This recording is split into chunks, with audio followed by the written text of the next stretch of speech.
There are many different types of love in the world. This love can transcend differences in social status, or love that transcends race, even love that defies time. The girl understands that perhaps this meeting will mark the beginning of love that is destined by fate. In the land of the gods called Luta, someone screams for Iliaja to stop, but the girl just says okay and asks to let her admire the scenery. The lady claims that freedom is right under their noses, after which she sees the world she longed for so much. This is the world of people in her dreams. The goddess of plants also addresses Rhodia and says that she would like to go to another continent, but there is no choice. Now every second counts, after which the woman takes something out of her pocket and tells him to wake up. The lady says that it is time for them to go down, after which her interlocutor makes a sound, and the girl says that this is true, because let him stay close. They will escape from this idiotic Leute. But when the baby starts making excited sounds, the lady says that everything is fine because they haven't been caught yet. At that very moment, someone screams for Leah to stay put, and the girl wonders when he managed to sneak up. The man tells the lady not to move. This is Jupiter, the king of the gods and the god of the sky. He also wonders how the lady could do this to her, since he went to meet her and provided the best possible conditions. After this, Leah tells him to stop and asks if he really went along with it, because if so, then he shouldn't make her laugh. The lady spent 200 years there. There was no end to this monotonous day in prison, and for food, she had a couple of slices of bread with water. So she wonders if he thinks she was comfortable, living under the constant fear of falling into eternal sleep.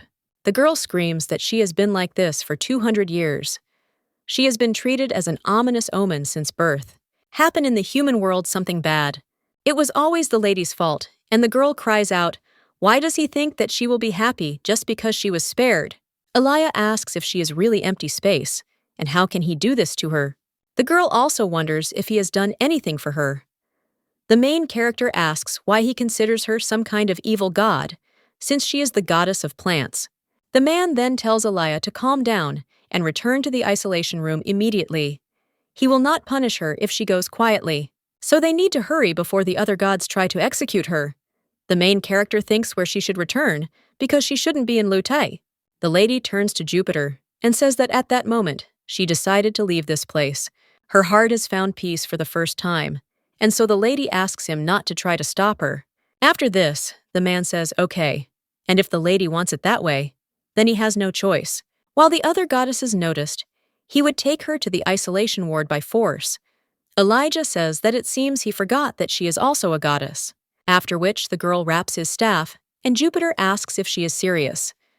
Leah says that whether others will notice the bugs or not is not her problem, because she will spend her life in the human world. So let him never show himself to her again, and then the girl jumps off the cliff, Luta in her thoughts. After which she screams that it was disgusting to live with the guy, and she hopes that they will never see each other again. Jupiter only clearly addresses Leah. The main character at this time looks at the city from above and says how beautiful it is, but she still wonders what they should do now. Leah says that you need to find a human body and hide before the other blocks notice. The girl would prefer something that doesn't have a soul yet, but at the same time she thinks if there is something suitable, after which she sees the aura of the person who is about to be born. A little while later, the lady is already looking out the window. The maid says to bring more towels there quickly because Lady Rosalita has been poisoned and is in critical condition. At this time, the girl sees someone else nearby and realizes that she has found a body in which to hide. The lady turns to her interlocutor and tells him to listen carefully. There are things in the human world without which a good life is impossible. The first is money and as much as possible, and the second is status and honor. The lady also tells him to just wait, because she will be able to enjoy things she has never seen before. After which she flies up to this woman, and suddenly a thunderstorm starts outside, which frightens the main character. Her little friend then flies out of the lady's hands, and she tries to catch him, but realizes that she cannot stop. A little while later, someone says that Rosalita has woken up. She wonders why they call her by that name. She also understands that this cannot be because she was aiming at that woman's stomach. But then the girl starts thinking about who she moved into and coughs up red liquid. A little while later, the doctor asks if it turns out that the lady doesn't remember anything. The main character replies that yes, and she remembers absolutely nothing. Her mother claims that it is not so important because the main thing is that the girl survived. This woman is the Marchioness of Derman and also the mother of Rosalita. Her interlocutor is speaking at this time, that she is happy even about this, and offers the girl a good rest.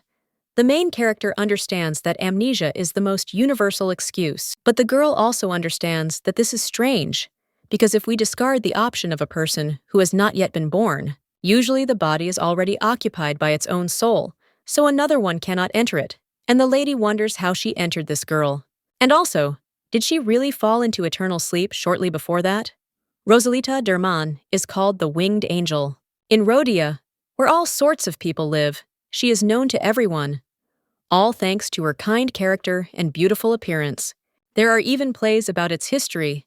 In short, 7 years ago, during the chaos in Rhodium, caused by a natural disaster, a young noblewoman appeared, who, at the age of 13, was engaged in the evacuation of people. Since then, all the people of Rhodia praise her, but not everyone loves her. Someone asked the lady what all the fuss was about.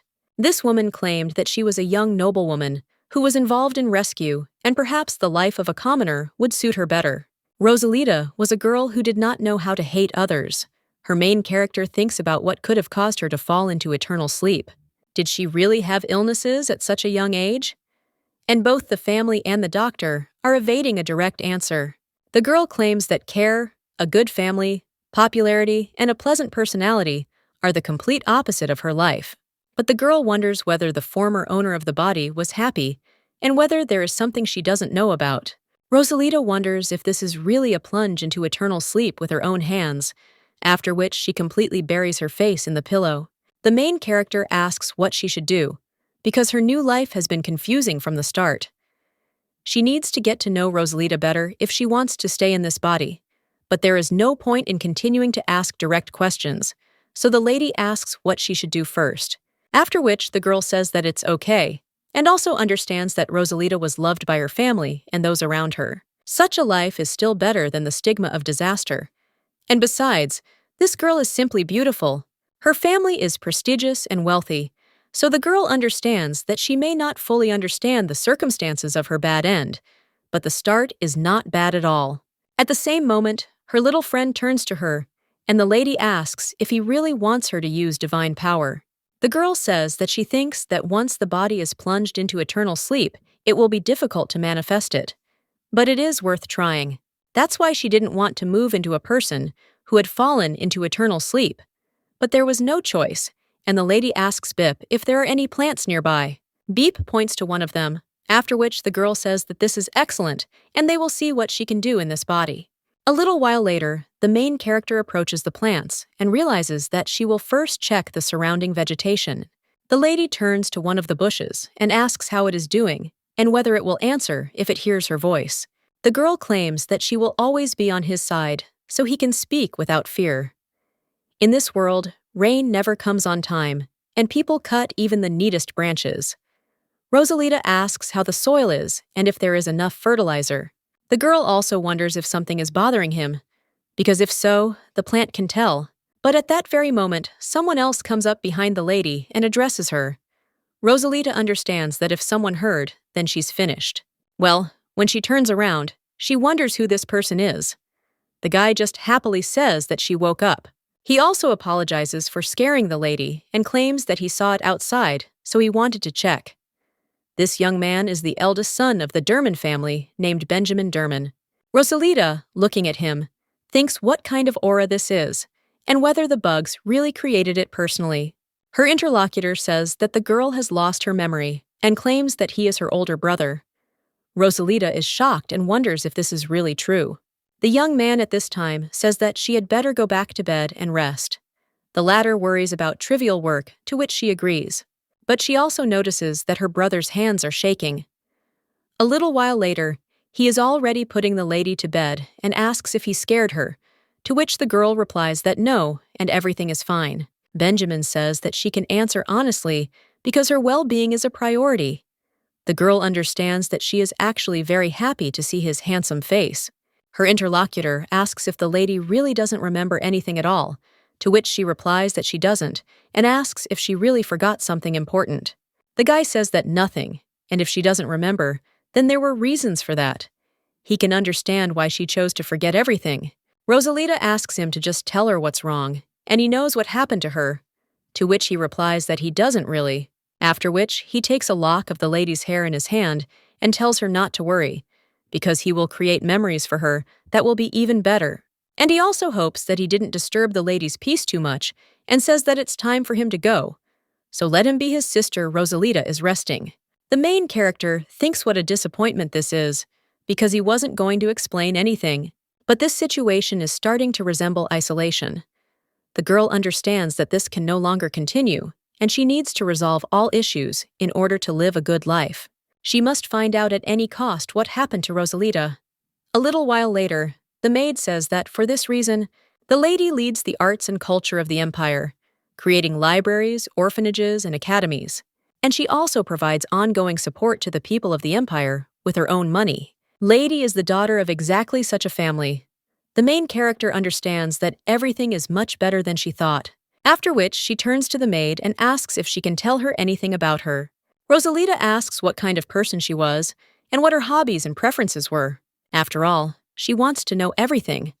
The girl is also interested in whether she was popular, and maybe there are some interesting stories. The maid then cries out in confusion that she doesn't know anything and suggests finishing the bath. After the main character finishes bathing, the maid says that she needs to clean the bathroom, so the other maids will prepare clothes. And also let the lady be careful. The maid screams that they will see each other again. The main character then swears. She realizes that she missed her chance again. A little while later, the man already stretches out his hand to the rain and tells Bip to look. After all, it's just like in a dream. Rosalita also asks if it's worth trying to do this, after which her interlocutor rejoices. The girl says that she has been waiting for this moment for so long, and she needs to do it faster. At this time, he turns to his son, and he asks, "Why, mother? It's cold outside." The woman replies that even she can endure this, and says that she heard it, that Benjamin visited Rosalita, so she wonders if she is okay. The woman still does not know what feelings she had since these drank poison. Benjamin turns to his mother and says that his father asked him not to talk about this for some reason, replies that he is right, and it is better to watch his words. No matter what people around her say, she would like to have a daughter. Well, at that very moment, the maid interrupts Madame and screams that Lady Rosalita, running in the rain in just his pajamas. A woman in shock asks what she's talking about, after which they immediately run out into the street, and the main character asks if these are really her mother and brother. The lady also tells them to look because it is raining there. The woman asks what she is talking about, and what if the girl catches a cold? Benjamin then turns to his mother and suggests that she go inside. When she wants to object, the guy claims that everything is fine. After all, he will talk to his sister. The Marquise then says that it is fine, but let them not linger and come in. The main character wonders why they react this way and whether she did something wrong. In plays and novels, weddings often took place in the rain. And is this anything unusual? Okay with her, and if the girl is cold. The main character replies that no. Well, she wonders if you run in the rain, because that's strange, to which the guy replies that no, if she wants to. And the guy also tells her not to worry about her mother, because she is free to do whatever she wants. And from this moment on, no one will dare to point a finger at her, so let the girl trust her feelings. Benjamin also suggests to his sister to go at 5, otherwise she might catch a cold. He agrees to something. The guy thinks that's great, because the lady doesn't have to worry about anything. He won't let her go through that shame again. A little while ago, someone asked if this was the daughter of the Marquis, but that's so vulgar. Someone else claimed that he heard a lady dating a commoner artist, and love is love. But such a portrait is too much, and she would have fallen into eternal sleep from shame if she had been in her place. Benjamin understands that he will protect his sister at any cost. A little while later, the main character claims that she was allowed to do whatever she wanted, but she still wonders why they won't let her go anywhere. The girl screams that her dear brother was hiding her, and the guy suggests not to rush. The maid at that time said that of course the mistress is sick again, but the girl claims that this is not so because she is absolutely healthy. Rosalita understands that when she entered this body, it should have become immortal. So the lady cries out that she wants to go. Kuznechnoi claims that she will not help the lady if she wants to run away without the family's knowledge. But at the same moment, the main character turns to Chloe and claims that she is suffocating in this room. That's why a short walk would be enough for her, and the girl asks if she can help at least this time. The maid then breaks down and says that she will take her for a short walk, but the mistress must also cover her head, to which she agrees. And the maid adds that she does not think that she is doing the right thing. A little while later, the main character is already in the city and understands that this is a city of culture and art. The maid turns to the lady and tells her not to walk in front of her. At this moment, someone from the crowd notices the maid, and he wonders if this is the one that the young lady always takes with her. Someone else says that it is true, and she heard that recently there was a big commotion in their family. They say that the girl went into eternal sleep and came back to life. Well, could the Marquis's daughter really be there? The main character wonders if they are talking about her. But at the same moment, someone else claims that this lady can't be Derman, and would she take around the area after such a disgrace? His interlocutor claims that in her place, she would rather plunge into eternal sleep. The man also says that, by the way, the Marquis should at least sometimes pay attention to the upbringing of his children. When his interlocutor says that he shouldn't speak so loudly, he asks if he really lied. Since this girl is not worthy of the title of noblewoman, it would be better if she was locked up for 100 years, so that society never saw her face. At this time, the maid says how impudent he is, and the main character thinks that she only needs to look at this idiot. And does he even imagine what 100 years is? The girl understands that she would like to use force and bring him to the ground, but then she will be suspected. In this case, she turns to the sire and says that he told a story, after which she asks if she can find out the details. The man then just grins and screams for everyone to see. After all, this girl came to criticize his words and advise against such absurdity. He also says that he should have listened better if the story is so interesting. Her interlocutor then says that it's nothing, and he can repeat it, because the only daughter of the Marquise has forgotten what shame is. She shows herself so brazenly in public and demonstrates unacceptable behavior. Or maybe something secret is going on behind the closed doors of the Derman family, and they are having a scandal like this. After this, the main character thinks about what Rosalita went through and why her family is hiding everything, as long as strangers allow themselves to say such things. It doesn't matter whether they are people or gods. Their behavior is always the same. Ignoring the truth, manipulating facts, and humiliating each other. That's what they do. The girl doesn't know what exactly happened, but it's too much, so she asks, is he ready to repeat these words to Marquise Derman? Her interlocutor claims that the scandal caused by the lady cannot be hushed up even by excommunication from the family. So how dare she speak to him so vulgarly, and let the girl apologize right now?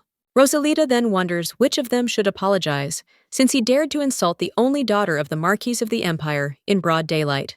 His interlocutor asks if he is really insulting her, and the Marquise has long since renounced her and is doing nothing, which is why the girl has been sitting quietly below the grass. After this, the main character only smirks and asks if he really disowned her.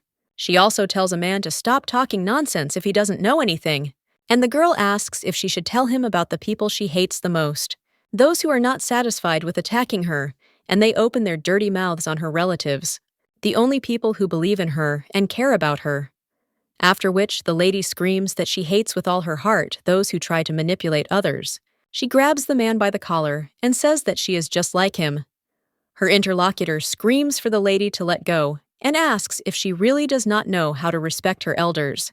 Rosalita asks if he's talking about respect and claims that this guy only deserves a fist, after which she gives him a flick on the face. The girl understands that this will most likely be enough for the noise he made. At this time, her interlocutor, with tears in his eyes, tells her not to even think that she will get away unpunished. But after this, the lady turns to this guy again and says that if he dares to whisper about her again, she will not leave him alone. Rosalita asks if this nobleman understands everything, after which he begins to cry. When they leave, the maid says that he is lying on the ground and crying, and the main character replies that yes, after which she suggests simply ignoring him and going somewhere else. Well, let her better tell about something else, namely what that old man was talking about. The maid then claims that she doesn't understand what this lady is talking about, and the main character wonders if she's really going to hide this until the very end. Rosalita said that she had some rough guesses from the words of that man. But at that very moment, the maid turns to the mistress and says that she did nothing wrong. It was just sincere. Rosalita understands that she is starting to regret digging into this. The girl says that it's fine, and she won't ask, because she doesn't want to create even more problems. The main character also suggests concentrating on enjoying the day. But at that very moment, the man to whom the lady gave it runs up and screams that here she is, after which he orders them to be caught. The main character immediately screams that they better get out, after which the three run away.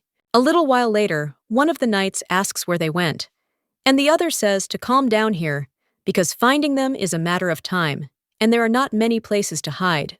Their master at this point screams for the boys to stop chatting and catch them. He's already wasted a lot of time on these rats, after which he even says that he needs to go. But at that very moment, he sees the maid and screams that they are there. He also says that these idiots should not be allowed to escape, and the main character, watching all this from around the corner, sighs, and he understands that it was possible to drag them to a deserted place and punish them. The lady lost Klob and the escort knight when she ran away. It seems that they have fallen behind, but the girl does not know where to look for them now. The lady also understands that the deeper she goes into the alley, the atmosphere is even more different. At this time, the girl also sees the man she flicked. He apologizes for the delay and asks how long they waited, but his interlocutor tells the gentleman that it's nothing. The man claims that he was almost late because of a certain devil, and the main character thinks that she is so unlucky to get into such situations. She hopes that the knight and Chloe were able to escape. At this time, one of the men says that it is good that everything went according to plan, and in the end, she is in their hands. The main character, looking at this paper, understands that this is a list of humanitarian aid, after which she scolds these two in her thoughts, and wonders if they really stole humanitarian aid to sell it. The more details she learns about the outside world, the more it looks like a paradise for the shameless and greedy. At this time, the man claims that he hopes there will be no problems with the slaves either, and his interlocutor tells him not to worry, because they even managed to catch the maid who tried to escape. The main character is shocked and thinks what they are talking about. After all, slavery is prohibited throughout the empire. And they also caught Chloe. After this, the girl says that, okay, at least there will be no need to search, so it's time for a secret investigation. A little while later, the main character is already greeting someone. The man also greets her and asks to show the invitation. Rosalita says that she forgot about it, and somehow it slipped her mind. But Sepak, he said that it was enough to say his name to get through, but she met him on the way there. The lady also claims that they can wait until he comes, and her interlocutor says that this means she is Sepak's guest and apologizes. But he tells the lady not to forget the invitations next time, to which she agrees.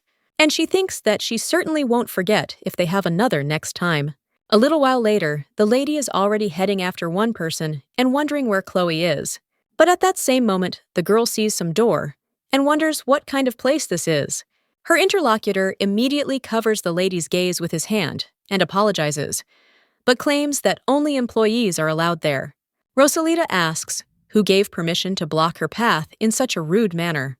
Her interlocutor asks to be understanding, because this is all for her safety and the girl. That is clear. The man claims that the event will start soon, so he asks to go through, and the girl tells him not to worry, because she has already found the right place. But at that very moment, the lady knocked out this guard and said that everything was going well because she had dealt with one. The others won't be that hard to catch, and one hit will be enough. The girl also thinks she has a talent for acting. All that's left is to bring back Chloe. But at that very moment, someone grabs the lady and pins her to the wall. This man asks where the girl came from and what happened to the maid. German family would never send their daughter there. Rosalia wonders who this woman is, and then realizes that she mentioned her family. And did she really understand that she is Rosalita? After which, the girl tries to hit her interlocutor, but she only stops her attack. The blonde wonders where this girl gets so much strength from, and the main character is interested. Who is this man anyway? After which the lady understands that he is in pain. Rosalita wonders if he really prefers women's clothing, and her interlocutor claims that it is a disguise. He's just trying to confuse everyone to keep his identity from being revealed, and the guy wonders if the young lady doesn't even know the basics. But what's more important is that he's interested in why the lady is so strong. Rosalita replies that she has always been like this. The man wonders if it is so bad that the swordmaster's wrist hurts, and the girl understands that the only thing she needs is a swordmaster. After that, they say okay, and wonder what the lady is doing there. It is better for a young girl not to appear in such places alone. The main character claims that she was just walking and got lost, and her interlocutor asks if she really wants him to believe that. Rosalita. She claims that this is true because she recently lost her memory, after which the girl tells him to wait a minute and asks who the guy is. And also, why does he pretend that they know each other, and is he really her friend? The man at that very moment says that his name is Thomas, and the main character understands that this is obviously a measured name, and if he doesn't want to say it, then let him say it. At this time, her interlocutor is wondering if the girl will tell why she came there, because they are both suspicious, so why not share? Rosalita claims that her personal maid Chloe was kidnapped and locked there. The blonde asks if she really came for her alone, and the main character understands that she herself knows how strange it sounds. Her interlocutor claims that in her place he would go to the Marquise and ask for help. At the same moment, someone calls His Highness and asks what happened. The man replies that nothing, and there is a small hitch, because the maid of the Marquise Germain was kidnapped, after which he asks if the guy will help find her. The main character wonders if he will really help, and the blonde guy claims that her name is Chloe, after which he looks at the lady, and she adds that she is about 17 or 18 years old. After which the guy reports this about his service, and replies that he understands, and will contact His Majesty when he finds out something. The blonde man claims that his man will look for the maid, but wonders if she is going to leave everything to him and return home. Rosalita. She replies that of course not, and screams at him to wait a minute because she needs to pick up something before leaving. In situations like this, you need a weapon or something like that, and she saw the warehouse when she passed by. Then the lady takes out a hammer and asks him what he thinks about it. The guy says that just for the record, they are not going on a picnic. The lady replies that she understands this perfectly well, after which her interlocutor says that this is good and offers to follow him. As they walk down the corridor, the girl hears people's pleas for rescue. At the same moment, someone else grabs the little sister by the cloak and asks to let them out. The main character says that the people who locked them up are disgusting monsters. The blonde realizes that the lady seems to be in shock and then reports over the intercom that they are leaving because there is nothing to see there. Rosalita asks if they are really leaving, to which her interlocutor replies that yes, and his assistant will find a maid, so it's time for them to go. The main character asks, what about the other locked people? The guy only remains silent in response. One of the ladies at this time asks at least where you can weaken. The woman also claims that her family is running off their feet to find her, and she will remain a slave forever if they leave her there. Someone else claims that he will pay with anything and asks to save him. The main character wonders how he can just look and leave, because this is nonsense that she will not understand. Rosalita claims that she will help people first, and he can go on his own. She will figure it out herself, so let him not worry. But at that moment, the blonde grabs the lady, and he apologizes but claims that he can't allow it. Rosalita is shocked and thinks, where did this man get such power from? The lady immediately pushes the guy away and screams what he is doing. But her interlocutor only says that he does not know where the girl gets so much confidence from. But does she really think she can handle it alone? The girl just tells him to stop, and His Highness asks if she thinks so, that they are the only slave traders in the entire empire. Their roots are much deeper than they seem, and the lady asks if this is true. The blonde replies that the situation will not change if they deal with this place, and the empire does not allow such things to happen without a reason. Rosalita claims that she has no grandiose goals, and she just wants to save Chloe. Therefore, in her thoughts, she claims that the only people she could see from isolation in Luta were the main characters of plays and musicals. They never passed by or saw any evil deeds, so the lady was a little envious of them. The fate of the prisoners echoes her past. The blonde then turns to the lady, and at that moment, someone tells him that the guards are on the way, and then someone cries out that he found them. His Highness tells the girl to go away because he will deal with them and his people will be outside. Rosalita, at this time, claims that it is dangerous there, so she will release these people. The shocked blonde turns to the lady and asks if she really thinks she can handle it herself. The main character replies that she will know when she tries, after which she even asserts that this iron cage is quite easy to open, and the girl bends it with her hands. At this time, one of the servants claims that the Baron is interested in this product, and he thinks that it is worthwhile. But at that very moment, someone attacks them, and the main character swings a hammer and knocks him out. Another servant screams in shock, asking who it is, and reports that there are 2 intruders in Zone B3. The goods also escaped, so they need help, but at that moment, the lady hits him in the face with her hammer. The blonde, watching everything that is happening, understands that the girl is destroying everything as if it were her own home. Rosalita wonders if he will deal with the consequences, and it is better not to raise unnecessary noise. Her interlocutor answers that this is true because he was prepared for this from the very beginning, but did not think that everything would go exactly like this. At the same moment, someone else screams why they can't deal with the 2 offenders, after which he orders them to be caught. But the main character only jumps up and delivers another blow. The blonde wonders which of them is the villain. But at the same moment, someone tells His Highness that he has found the maid of the Derman family. She is accompanied by a knight. The guy then says that it's clear and they'll see each other soon, and the girl asks if there's any news about Chloe. His Highness replies that it is true, and a knight accompanying her follows. The blonde also says that the lady's servants have a hard time, and she just asks what he's talking about. The main character also tells them to stop picking on her, after which the boy apologizes, and the girl turns to him and asks if something really happened, to which the young man replies that it's in the next room. Rosalita wonders if he means to say that there are other captured people. At this time, the blonde screams at the lady and says that they are going to attack her from behind. The girl immediately turns around and knocks out the scoundrel with her fist. The lady claims that he surprised her, and this guy pretended to lose consciousness. She turns to the boy again and asks where the others are, and he claims that there was a winged man there. Rosalita says that this can't be, and understands that it is Geins. That is what they call the offspring of dragons that fought with the gods. Their wings could create wind that cuts better than steel, and their physical strength surpassed that of a human. But was he really caught and held captive by people? That's why the main character asks if this child is lying. The blonde claims that they will know when they see it, after which he approaches the wall and says that it is there.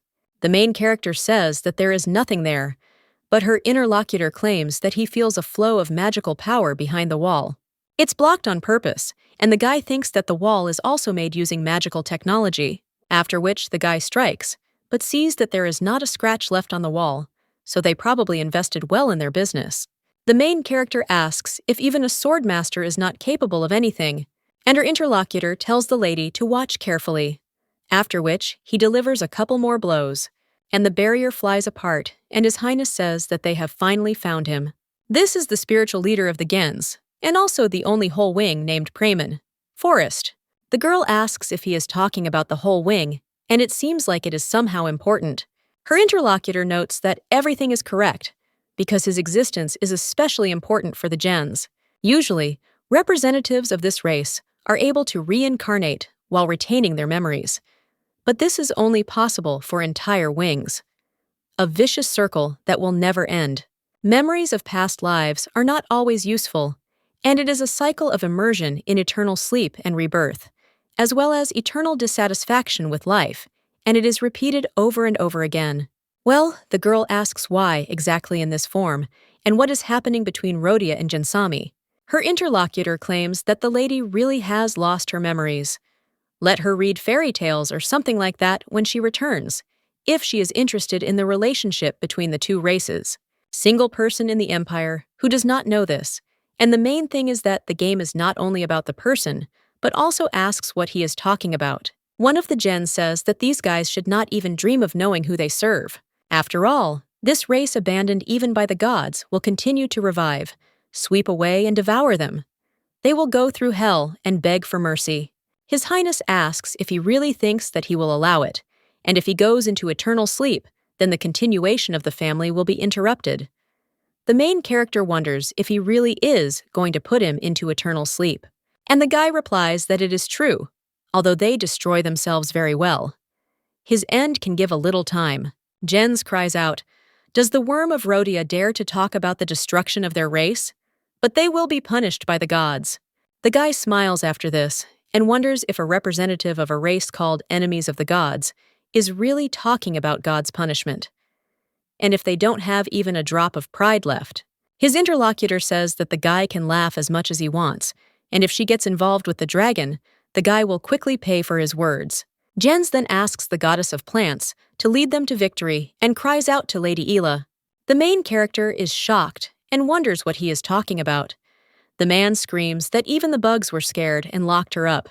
When the goddess Elijah and the dragon unite, "This world will belong to the people of Gens." His Highness asks if he is talking about the goddess of plants, and his interlocutor replies that he is definitely talking and let him just try to put them into eternal sleep. After all, the goddess will curse him, and the main character thinks what kind of idiot he is and what kind of nonsense he is talking. The lady wonders if she should join forces with the Gens to destroy Rhodia. The girl understands that this is not true, after which she tells them to wait, because she heard something similar. A little while ago, someone turned to Jupiter and claimed that it was time for them to make a decision about how much longer this would continue. Elia is going to secretly unite with the Gens, and the main character was wondering how she could do this if she was locked up 24 hours a day. They are not interested in the truth, and the girl understood that she was so tired of it. Now she cannot believe it and thinks, why should she listen to such things from the one who does not understand anything? She had already heard enough voices that day, and night wished for her to plunge into eternal sleep. The lady can't stand it anymore, so she realizes she needs to find out the reasons. The girl screams that Leah is a goddess of plants who can barely grow grass, so how can she destroy the whole world? His interlocutor asks if she really thinks that the clan leader will tell about this so easily and that she shouldn't make him laugh. After all, he himself feels constant disgust from the fact that he has to pray to some goddess. Well, he is still grateful that the girl saved him from unnecessary difficulties, and she herself came to her immersion in eternal sleep. The blonde screams in shock at the lady, and the girl realizes that the human body is too weak. Jens screams that if he wants this girl to survive, then he should free them right now. He's already broken through that idiotic magical barrier. The main character says she'll try to do something herself, and His Highness only tells them to stop testing his patience, after which the guy uses his power to cut off the hand of one of the Gens, and he cries out in pain. The blonde tells the lady to stay there and not move, after which he completely cuts down the attacker. Rosalita asks why he just put him into eternal sleep, because she has a lot of questions, and now she won't find out anything. The girl also asks why Leah, who has almost no powers, is considered the goddess of resolution, and why they chose her. The guy just asks why she needs answers to these questions, and there is no need to worry about it. Rosalita asks why, and her interlocutor replies that it is because the goddess Elijah would never unite with them. The girl asks why he is so sure, and His Highness replies that she is one of the 8 gods responsible for Rhodia, and she would never betray them so easily. The lady then turns to Thomas, and here she asks if her neck is okay. Rosalita. She replies that she was, and everything is fine, because only extras stupidly plunge into eternal sleep, and she is the main character. Although in her thoughts, the lady adds that he turned out to be stronger than he looked, and that not everything is so simple with this body. The girl also understands that the marks on her neck will not go away anytime soon, and how will she explain this when she returns home? The family won't leave her alone, so it's better to forget about the complicated problems with the genes for now. Her relatives are much scarier, so she needs to find a dress with a high collar immediately upon returning. The blonde man, watching the lady, understands that she is sometimes angry, sometimes laughing, and there is not a single calm minute with her. At that very moment, someone turns to His Highness and asks if he can hear him, to which the guy replies that yes, and offers the servant to speak. He claims that they have already sorted things out outside. His Highness says that it is good. Let them go in there because there is work to be done there too. He also asks if they have found Sepak. His interlocutor replies that not yet, and asks whether it is worth sending out notifications. His Highness replies that it is not necessary, and let them do everything quietly. Inside the object, there were devices using magical technologies. The main character at this time whispers for the servant to break the legs of that idiot when they find him on her behalf, laughing at this, and the servant asks His Highness over the phone if everything is okay. The guy replies that yes, and let them report when they find Sipak. Rosalita, watching this, understands that it would be great to prescribe it to him personally, but she also says that it will not be so easy to meet with the captured slave trader and that he will have to ask for a favor. The lady also wonders what Thomas is doing at all, and the guy tells the lady that the maid is accompanied by a knight named Charles. A carriage sent by Benjamin Derman is waiting for her. The main character then screams in shock, asking what he is talking about. A little while later, the maid, already with tears in her eyes, turns to her mistress and then hugs her. She also wonders if the lady knows how she was worried. They split up, so it was unclear whether she ran away and other people were looking for the lady. After which, the maid tells the girl to climb in faster, and she asks to wait a minute. She also turns to Thomas, who asks what is going on. After which, the lady screams about that idiot's legs. The guy understands that the desire to break them is visible in the eyes, and at this time, the girl shows the number 2 on her fingers, implying that he must break 2 legs. After this, His Highness cannot hold back his laughter and begins to roar with laughter. He says that, okay, he will do as the lady says, so let her stop already. The lady screams, did he really understand? And he says that she doesn't believe him, but the maid asks the lady to get into the carriage quickly. The servant at this time turns to His Highness, and he only asks what is going on with Sipak. His interlocutor replies that he has not yet been found, and the man says that they should continue searching, and also that they need to catch Praman Forez to find out his plans. The servant asks if the master is really talking about that very man, and if they have really found the trail. His interlocutor replies that, after that, he throws something somewhere and says that it is his head. Shocked by this squeeze, and His Highness claims that this is only step 1, because they need to catch everyone one by one, and then the long-awaited peace will come to the Empire. The guy also understands with a smile on his face that he did not know that Lady Derman was one of those girls. Previously, the lady only smiled silently, but today he saw her from a new side. Therefore, he cannot wait for the next meeting. One of the servants at this time asks why the master smiles so often, and the other one replies that he is probably happy to be immersed in the eternal sleep of Pramana. After this, the guy turns to the boys and tells them to get ready quickly because it's time to return to the palace, after which the servants cry out to His Majesty the Crown Prince that everything will be done. This guy is the Crown Prince of the Rondel Empire, Rhodia continent named Fuente Randolan. The young man also says that he has not returned with a gift for a long time. A little while later, someone turns to Jupiter, and he screams the same thing he was doing all this time, because he couldn't even make a decision about Leah until she ran away. This lady is the goddess of wine, named Iona. The girl screams because she knows how everything can turn out, but Jupiter only speaks for Iona to gather the gods, because they will hold a meeting and discuss this topic. A little while later, one of them asks for what reason they were gathered. Has he changed his mind about the trash, Eli? One of them claims that this time he expects a balanced answer.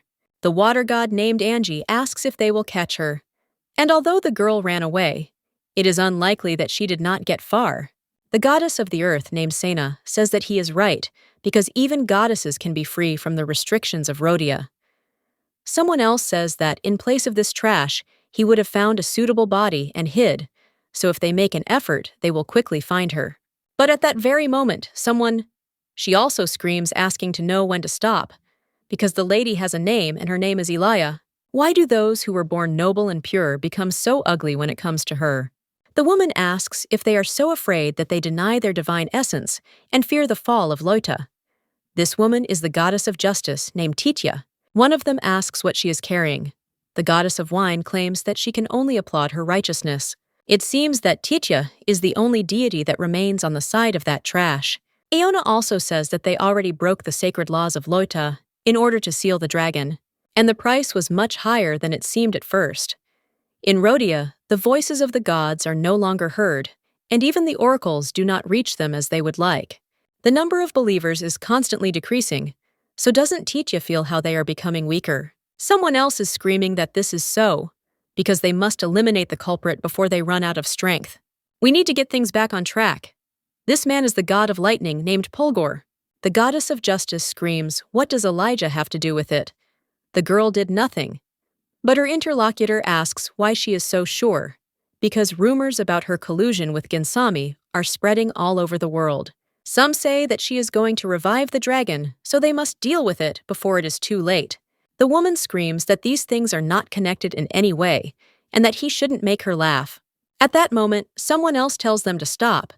It turns out to be the king of the gods, Jupiter, and the guys say that Elijah will stay where she is.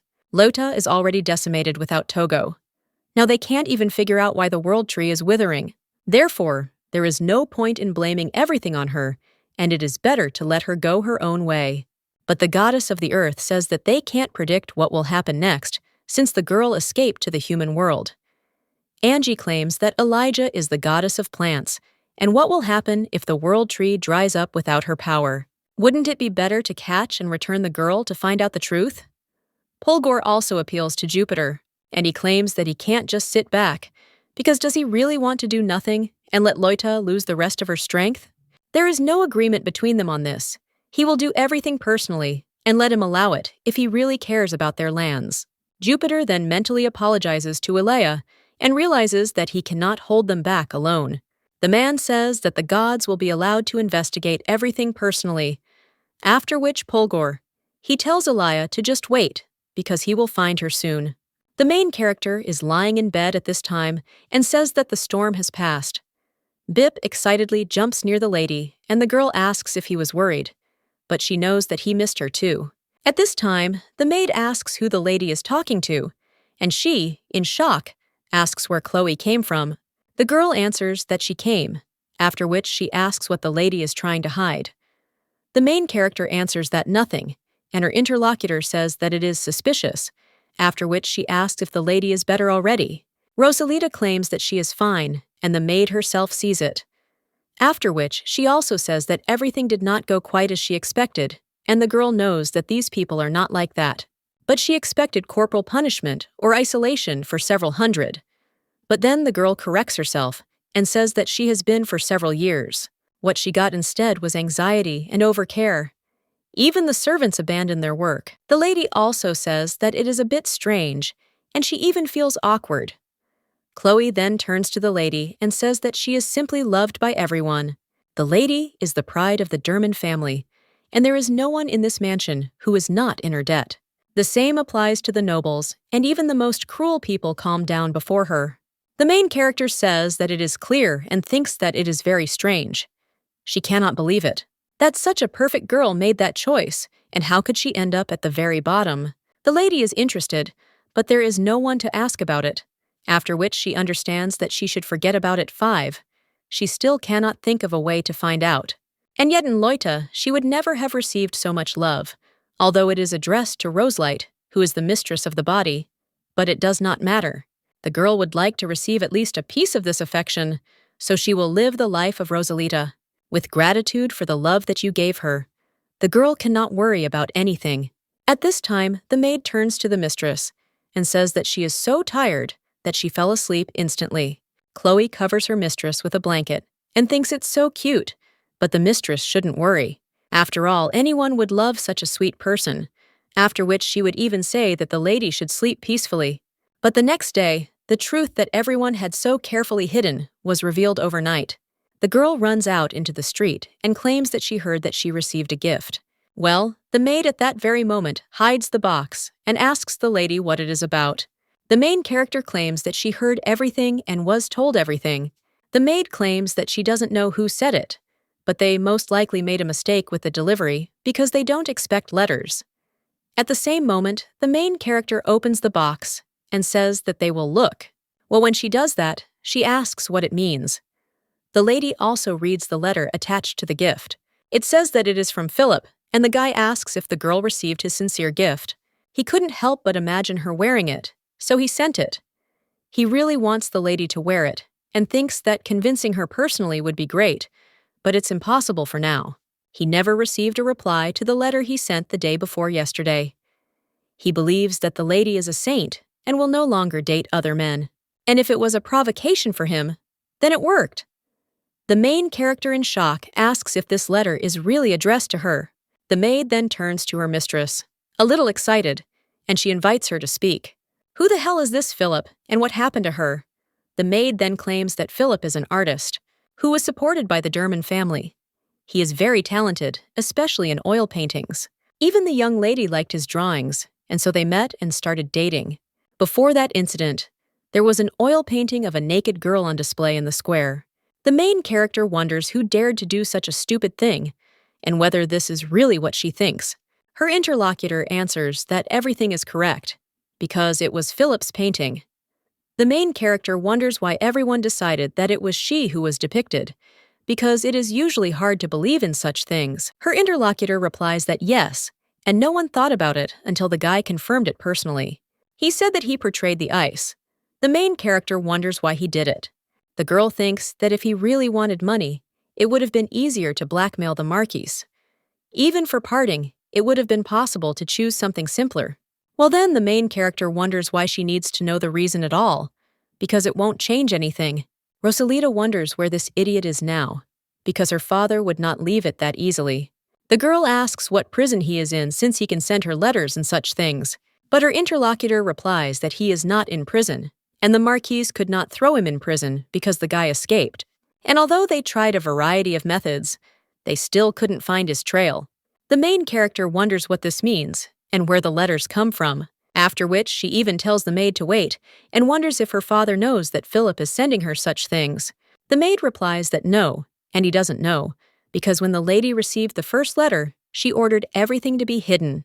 A little while later, the man is already screaming why they didn't say that they were sending something like this to Rosalita. After all, this had to be done first. The main character tells her father that this was her order and asks him not to scold the servants. The man then asks the girl why she kept everything a secret, and the lady realizes that she herself is perplexed. But Rosalita must have had a reason, and the girl claims that she didn't want to bother him. The main character understands that she thinks the girl would share this opinion, and she understands the feeling of the lady, while the family will be angry. The man at this time approaches his daughter, and when he turns to her, the lady understands that it doesn't matter because she will survive a small punishment. Her interlocutor at this time only hugs the lady and says that his girl has grown up so much. The main character understands that she did not expect such a reaction, but the man says that he heard what happened in the city and everything is fine, so the lady does not need to worry about it. No one will ever say such humiliating words to her again, and it doesn't matter what family he's from, even the imperial one. But he won't leave them alone, after which he asks if the marmalade understood him, to which the girl replies that yes. She also tells her father that she won't let this go in one ear and out the other. The man smiles after that, and the main character thinks that this is true, and she will not allow anyone to insult Rosalita. The girl has endured and hidden for so long, so now she will solve problems one by one, and everything will work out. But a little while later, the main character, in shock, asks what her brother said. The guy claims that he thought the lady would need his help in finding the place where Philip is hiding. Well then, the girl asks who this person is. Her brother wonders if he should really tell her directly. After all, he meant her fiancé, and they talked about him before the lady lost her memory. Rosalita screams in shock. Does she really have a fiancé? The main character understands that this is an obligatory element of a love story.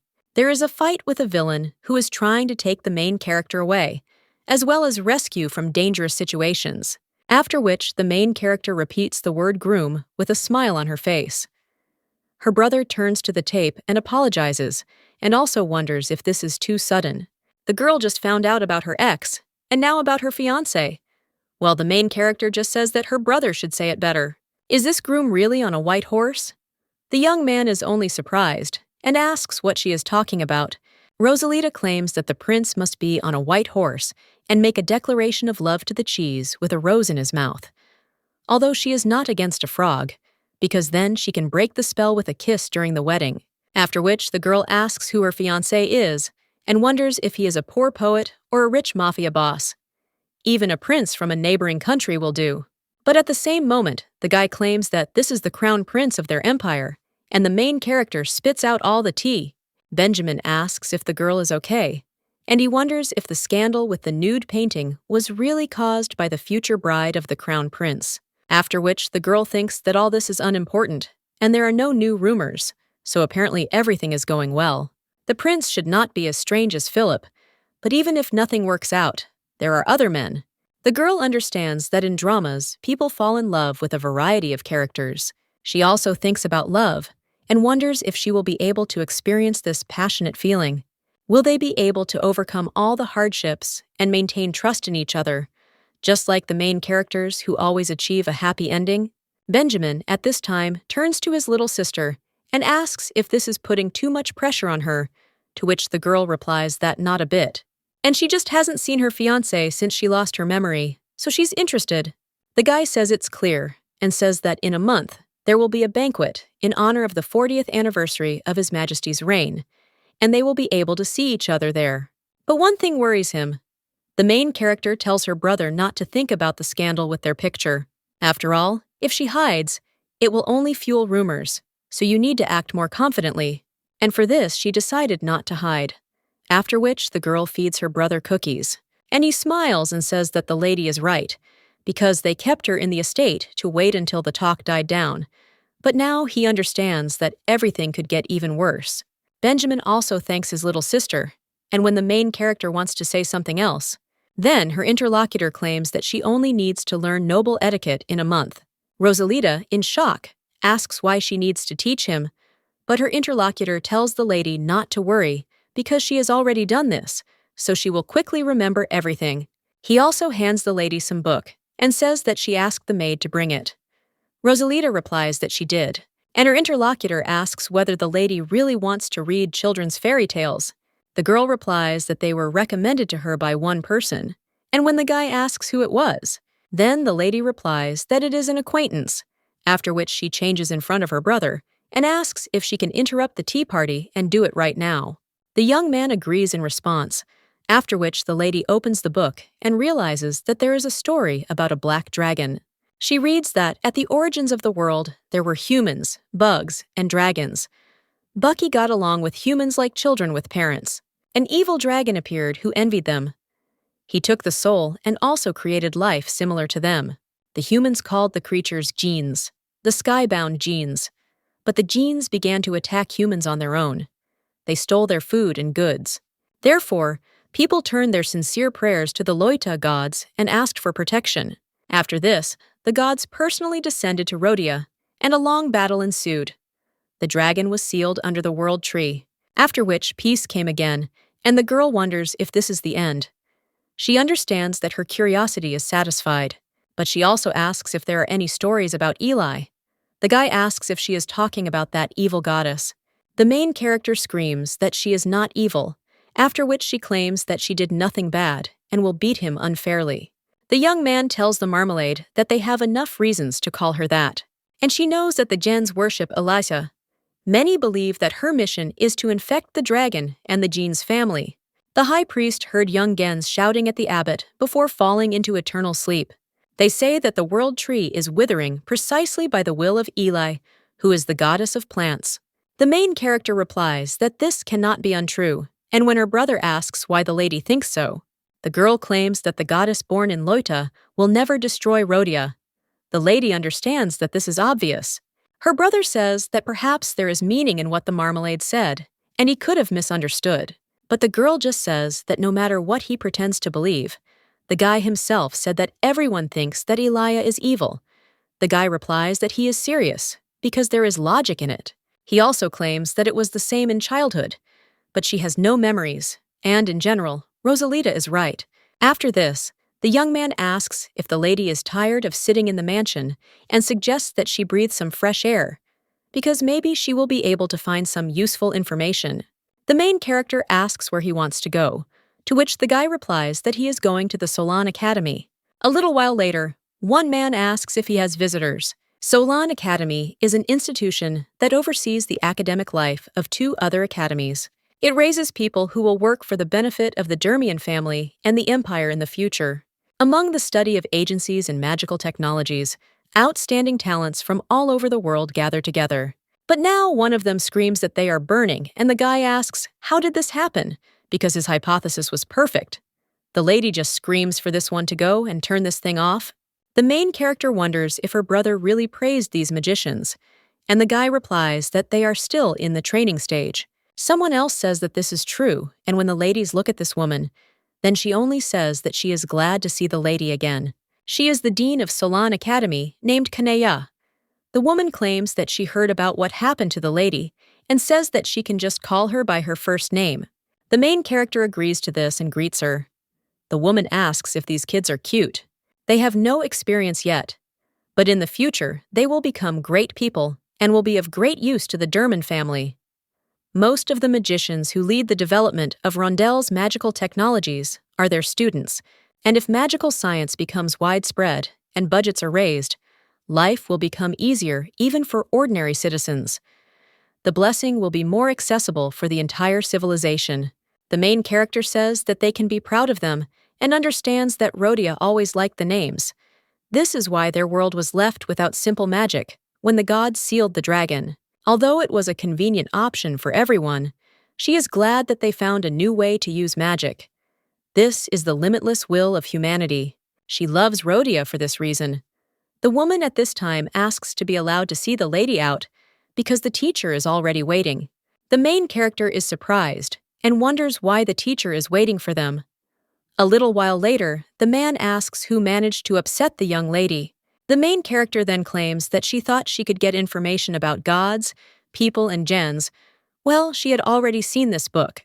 The man claims that the full story is related to national security, so it is protected by the imperial family and the temple. The lady can try to get the materials from the temple.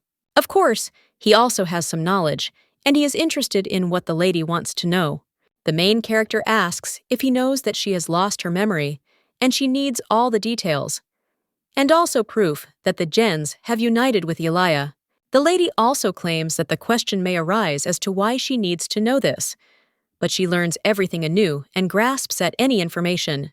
The man claims that, okay, the academy is a place where people come for new knowledge, so he understands everything. Originally, there were 2 dragons, one red and one black. It is not mentioned in the book, but the red dragon went into eternal sleep during the war. They say that gens had chaotic tendencies from the very beginning, but from that day on, everything got worse. He thinks that it is natural because the black dragon's insult was given to them. The main character asks if he knows anything about the words of young gens that the former high priest heard, and if there are any details. The man asks if she is interested in the fact that Elijah is going to revive the dragon.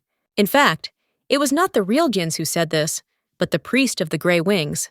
The main character thinks about this person. Her brother at this time asks what is wrong with the lady, because she does not look well. The main character answers that everything is fine, after which she turns to the teacher, and he wonders if this information can be trusted. The man claims that he is a teacher, and therefore does not give false knowledge to those who seek it.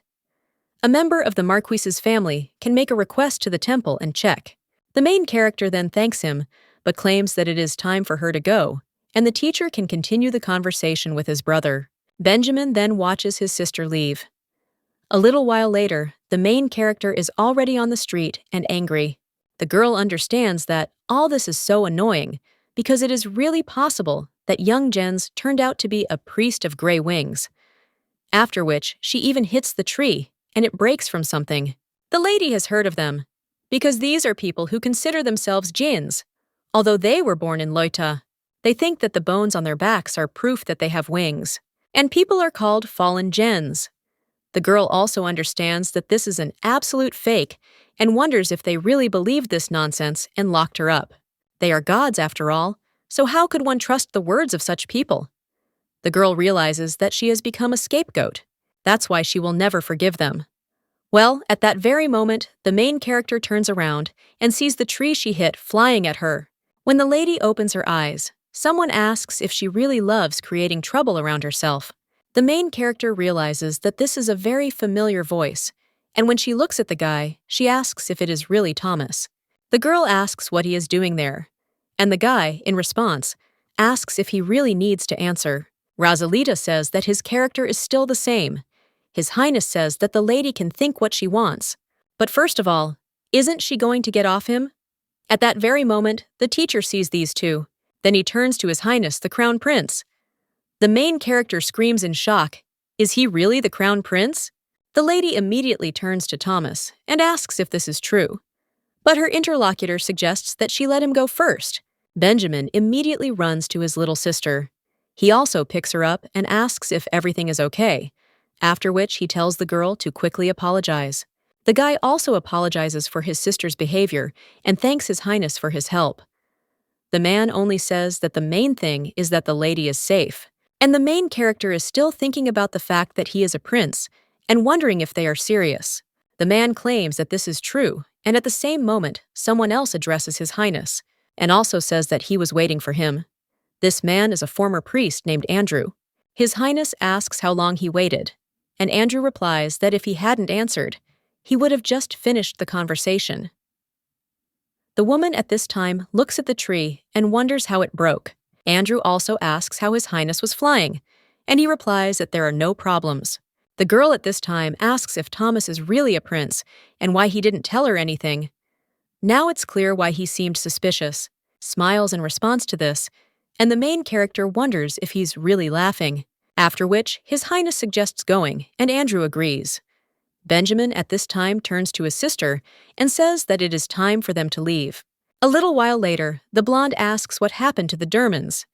His interlocutor claims that they safely left for home, after which His Highness says that this is good, and then let the guy talk about the saint, who supposedly hears the voice of God.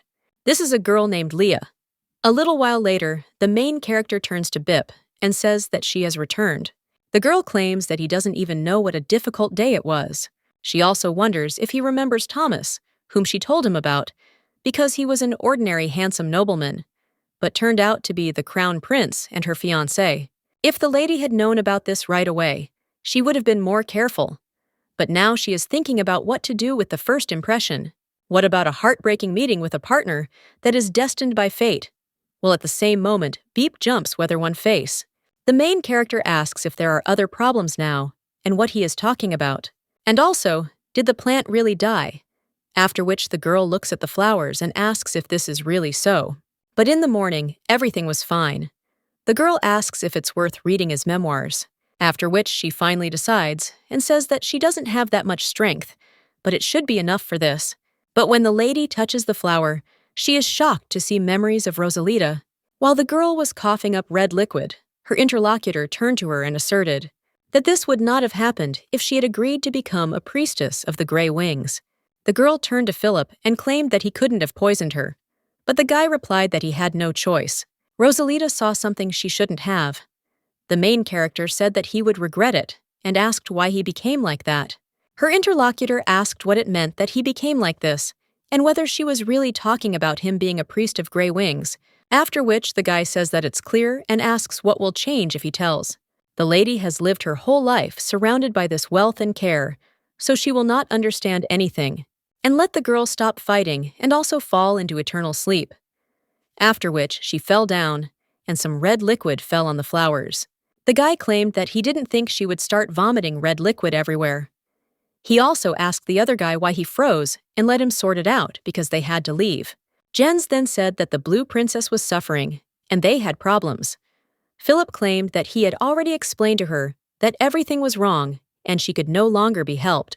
But Gens was wondering if he could, since Leah had told him not to put the Blue Princess into eternal sleep. The man claimed that they had already discussed this. Ren should go into eternal sleep. Let him forget about it and move faster. After all, they are all genes like that. Philip also said that he has many other things to do if he is not aware.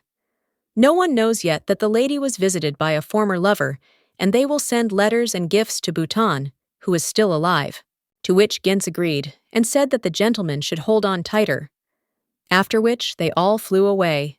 Now the main character is shocked and asks who these people are, and it seems that the guy who was going to send gifts is Philip. Well, could it really be Gens next to him?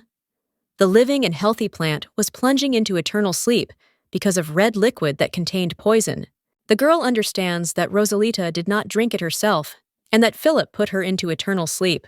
Philip specially put that painting on the square, and it was supposed to be an excuse for the girl to plunge herself into eternal sleep. and neither she nor her family had any questions about these events. Philip is a priest of gray wings, so what could Rosalita see to become a victim?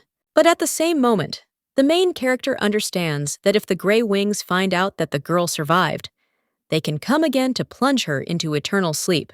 Their powers are enough to disguise the whole situation as if she did something to herself, after which the girl keeps screaming that the gods of Luta are not enough for her, so now she needs to be wary of the priests of the gray wings. It seems that this life also didn't work out, and perhaps she really was born under the star of destruction. After this, Bip angrily hits the lady with his fists, and the main character suggests that he not say such things. The girl says that she has perked up, and thanks to him, she knows what to do next. It seems they will be able to find out the truth about Rosalita. The source of the rumors must be the same. She had the feeling that many different roads had converged into one, although she was still not sure what awaited her at the end. The girl claims that first you need to find Philip, and that there might be another priest of the gray wings with him, but if she starts looking openly, she will quickly become a target. After which, the girl sees something else on the table and asks if this is an invitation. A little while later, the maid says that this is an invitation to tea at Duke Vermino's. The main character asks if this is really so, and her interlocutor replies that the Trust is a prestigious family that has been raising officers for generations, although they cannot compare with the Dermans. On the letter, there is a falcon seal, which is the symbol of Vermino, although it doesn't really fit. The main character says how strict Chloe is, and wonders if they really have a bad relationship. The woman replies that yes, the Dermans are known for their spells, art, and culture. While the Verminos have long been the Empire's sword and shield, the families initially kept each other under control, but the rise of their current leader has soured the relationship. The main character wonders why then sent her an invitation, and the maid screams that, first of all, they signed it as if a girl were asking a close friend if this wasn't a formal greeting, to which her interlocutor replies that this is definitely a mockery because the lady has no close friends. There are always a lot of people around, but the girl preferred solitude. They are definitely up to something, and the main character said that she still needs to take a look since she already received it. However, when the girl looked at the letter, she was shocked and then turned to the maid, and she claimed that she would go to tea. Now she would write a reply, so she asked to send it. The main character understands that it is better to do this right now, because in the lower corner of the letter, the Duke wrote that he knows where Philip is. A little while later, the girl asks if the meeting place is really Lake Elbe. Her interlocutor replies that yes, and this is the only social event that the lady has attended since her debut. A tea party on Lake Elbe, hosted by Lady Vermino. She always holds them with the arrival of spring, so one could say that this is an annual meeting. Well then, the main character says that she didn't come for nothing. Her maid claims that the mistress is full of energy and she can't stop worrying. Rosalita claims that her mother said the same thing. 3 years ago, there was a completely different atmosphere, and everything changed with the transition of the new head of the duchy. Well, she is interested in what exactly the problem is. The girl understands that her goal is to find the place where Philip is hiding, and she promised herself that she would not hold back any longer. If this lady doesn't confess, she'll grab her by the collar and shake her until she tells everything. At this time, the butler turns to Lady Derman and claims that he will take her. The girl tells Chloe that she will be back soon, and she asks her to be careful. A little while later, the main character is already heading towards the aristocrats, but they only look at her coldly, after which the butler announces that Lady Derman has arrived. Someone else says that here is the main character from the square, but she hasn't seen her at meetings for a long time. Rosalita understands that everything is as she thought. This does not look like a tea party, but like a party, and she wonders how she can talk to Lady Vermino. But first, you need to find her, and at that very moment, someone turns to Lady Derman, and also says that he did not think that he would meet the lady on the roof of Lady Maria. The guy also says that he heard the lady was unwell, and wonders if everything is okay now. The main character replies that yes, and understands that all eyes are on her. Well, they are probably interested, because this is her first visit to an event after the scandal. Adds in her thoughts, so that they don't even think that she will explain everything. Her interlocutor claims that perhaps the lady was bothered by rude rumors. Well, the main character asks if he is talking about rumors, and she didn't even think that he was worried about this. how to visit her and find out all the details, after which the guy claims that he didn't even think about it. But next time, he will do the same. After which, her interlocutor wants to say something else to the lady, and she thinks how many more questions there will be. The girl realizes that she needs to find the lady who organized the party. But at that same moment, someone else turns to Rosalita and says that she really did come. When the main character turns around, she asks if this is Lady Vermino. This woman is the eldest daughter of Duke Vermino, named Maria. The first mage of the family specializes in combat. He can't directly produce things like magic scientists, but the girl is good at manipulating mana. However, the main character wonders why she is talking to her so informally. Chloe said she doesn't have any close friends, so who is this Rosalita? Claims that of course she received an invitation, so she couldn't help but come. Her interlocutor is a little surprised, but then says that it is clear and she is glad, because it suits their relationship. Rosalita wonders what kind of relationship she is talking about, and someone else claims that this is the first time she has seen such a soft smile on Lady Derman. The other one replies that it is true, because before there was only a blank expression on the face, and she didn't think that these two were so close. Maria touches the lady and says that of course they are close enough to share each other's weaknesses.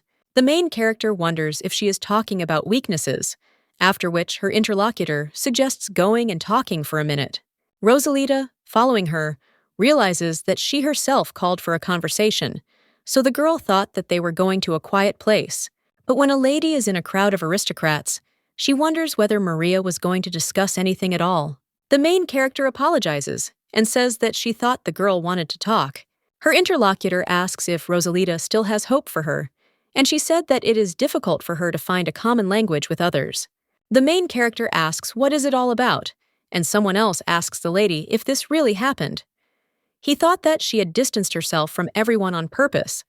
Someone else says that she, too, is a lady, and looks like a person who doesn't like company. Well, the lady has a surprisingly sweet side, after which the girl says that the problem is in childhood. She was terribly afraid of social circles until she debuted, and her interlocutor says that it seems that it was then that she became closer to Maria's legacy. Rosalita understands that she was able to fit into the atmosphere, after which someone else talks about the lady's lover. And does she say that it was a poor artist from the south and a man named Philip? The main character asks what she is talking about and understands that this can make you go crazy, and also whether the girl really seriously asked this question, even with the knowledge of what will happen next. Maria claims that she heard that the Derman family can't find him, and she thought of a way to help. Her subordinate saw him when he was away on business. The main character asks where, and her interlocutor replies that it is in the capital of the Kingdom of Osman, namely Dalama. The woman also claims that she can't say that he is still there, but she wanted to let him know, so he asks if the lady will thank him. The main character then says yes and thanks her. For the fact that the lady discusses her personal life in public, she will definitely repay her in the future. Maria states that she thinks it is best to leave it between them, and says that she will walk the lady to the carriage. Well, the main character just screams for her to let her go, after which she wonders why she is doing this. When Rosalita enters the carriage, she says that the girl should be better prepared if her words turn out to be a lie. The blonde claims that she is not lying, so the lady should not worry. She also says that she is disgusted to think that the guy is still alive and well after what he did. The main character claims that their thoughts converge for the first time, and her interlocutor only smiles, and he tells the girl not to look at her because she doesn't want love or forgiveness. Rosalita asks what she is talking about, and does she look like that kind of person? Her interlocutor replies that she is not now, and the girl asks where this now came from. Maria claims that she hated Rosalita because she always seemed to understand and forgive every person, but now her hatred is a little less. The main character furiously asks if it is really less, and claims that she will remember everything she did today. The woman then says that she has had enough gratitude and let them get over it. Rosalita screams that she is not grateful. The lady again, and she screams at her to just wait, because when she returns, Maria will pay for everything. The woman with a smile on her face says, "Okay," and let her tell how she put that idiot into eternal sleep. Rosalita smiles herself and also says what a strange girl this is. When the lady goes further, She asks Chloe if the kingdom of Osman is far from the empire. The woman answers that it is at least 10 days' journey, but wonders why the lady needs it. The girl claims that Philip was seen there, and her interlocutor wonders if Lady Vermino really said that. Then she asks if it's a lie, and the road is long and dangerous, so the lady might get into trouble. Rosalita replies that she was unlikely to be lying. The girl also claims that any clue is important to her, and the difficulties lie elsewhere. Her interlocutor wonders if the lady will try to convince the Marquise. But this is not at all the level of permission to go out for a walk, so maybe it would be better to send the knights of the family. The main character replies that no, and she will go, because this matter needs to be completed with her own hands. The maid claims that she will go with the mistress, and the girl replies that of course, because she is her servant, after which the main character says that it remains to figure out how to convince the parents. At the same moment, one of the servants answers the lady that they are there. Rosalita thinks whether she should play on emotions or something else. After which, the girls come up with a great idea. She turns to Chloe and says that she seems to have come up with a way out.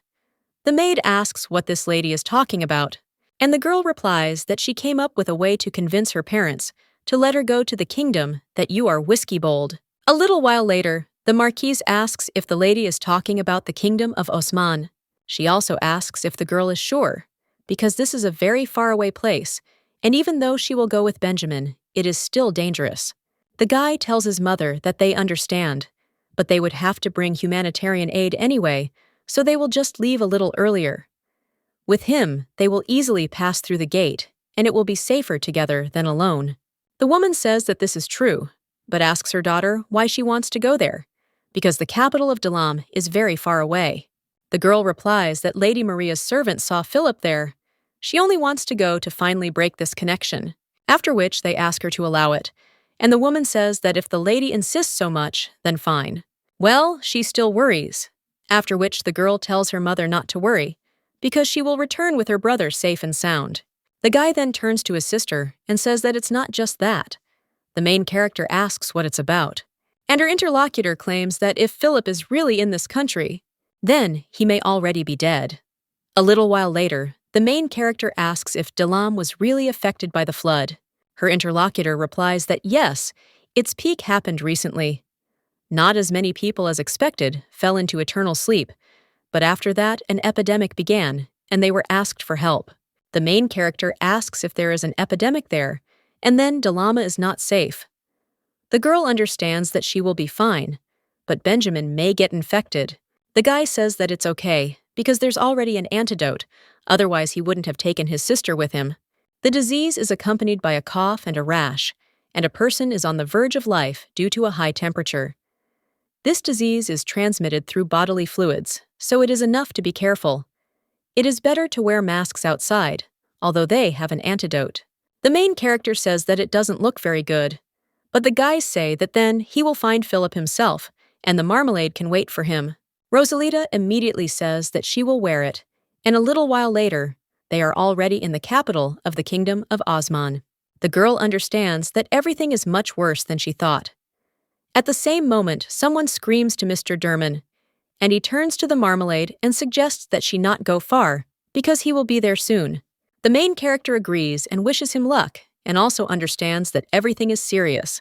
If Philip fell into eternal sleep during the epidemic, then finding out the truth about Gens will be even more difficult. But how can one look for him in this huge city? After which, the lady sees some people and thinks that maybe they should help her ask about everything. A little while later, they thank the lady and say that they managed to cope so quickly only thanks to Lady Derman, who has come this long way, and the lady is very strong. The main character wonders if she has gone too far, and his interlocutor says that she has definitely earned the nickname of an angel, which is known throughout the continent, after which the girl thanks them. At the same moment, someone else claims that he was wondering how they barely managed to lift one box and move everything, but here is the answer. One of the guys screams that Lady Derman can easily lift even a person. The main character understands that it seems like it was too much, but nothing terrible should happen. One of the guys says that he heard the lady looking for someone, after which he asks to allow him to help, because they will quickly find the right person if they do this together. Rosalita asks if they are really ready to help, then suggests starting to search. But a little while later, the main character realizes that 3 whole days have already passed. But she cannot find any traces. He doesn't appear at food distribution points, and he hasn't been found among infected people either. So is it really worth trying to go deeper? Looking at one of the zones, the lady realizes that she hasn't checked it, and it seems there are no people there. But at the same moment, someone else turns to the lady and apologizes. The main character realizes that this voice is very similar. Her interlocutor asks if she is one of the teams and rescuers, and he has a request. After all, he is ready to pay any price, after which he asks if she has an antidote. The guy claims that he can't appear in the quarantine zone for some reasons, and even there he risks his life. If they don't get an antidote, he will soon fall into eternal sleep, and he is so young that he can't. The main character realizes that his eyes are filled with red liquid due to fever. The lips are dry, and the voice is weak. The guy also has scars from the rash. He is definitely infected and will fall into eternal sleep without help. But this man committed a sin that cannot be atoned for, and the girl says that it is good, and she will also give him an antidote. But when she takes off her mask, she says that it's funny to hear from him about falling into eternal sleep at a young age. Is he really saying this to a man who was put into eternal sleep by his hands but came back to life? After which, the girl asks if Philip is surprised. The guy in shock asks if it is really Rosalita, after which he asks how this is possible, because he is sure that the lady has fallen into eternal sleep. Lyra's poison should have worked perfectly. The main character says that he tried very hard. And is the guy really surprised that she stayed alive? The girl realizes that it's not funny, and then asks what he wants from her now. Because of what he did, tears flow by themselves, and her body shakes from just looking at him. Instead of begging for forgiveness, he asks why she is alive, and he himself does not want to plunge into eternal sleep.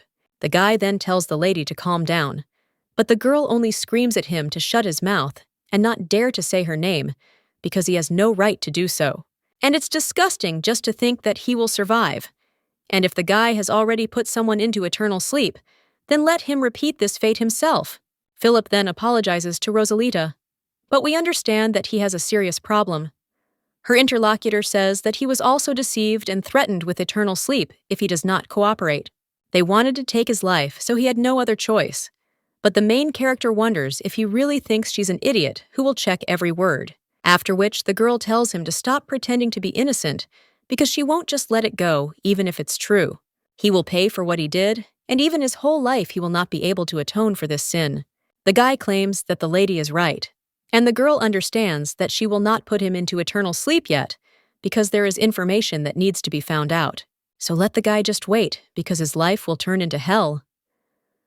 Rosalita wonders why he put her into eternal sleep, but he asks if she doesn't know. After which, the girl says that she fell into an eternal sleep and returned to life, which is why she lost her memory. Philip then claims that the lady saw horns, and the main character understands that this is a symbol of a dragon. The guy claims that he will explain the details when they receive the antidote, and even arrange a meeting with Ginsami if she wants. The young man also says that they will see in the evening, so let the girl come with the medicine.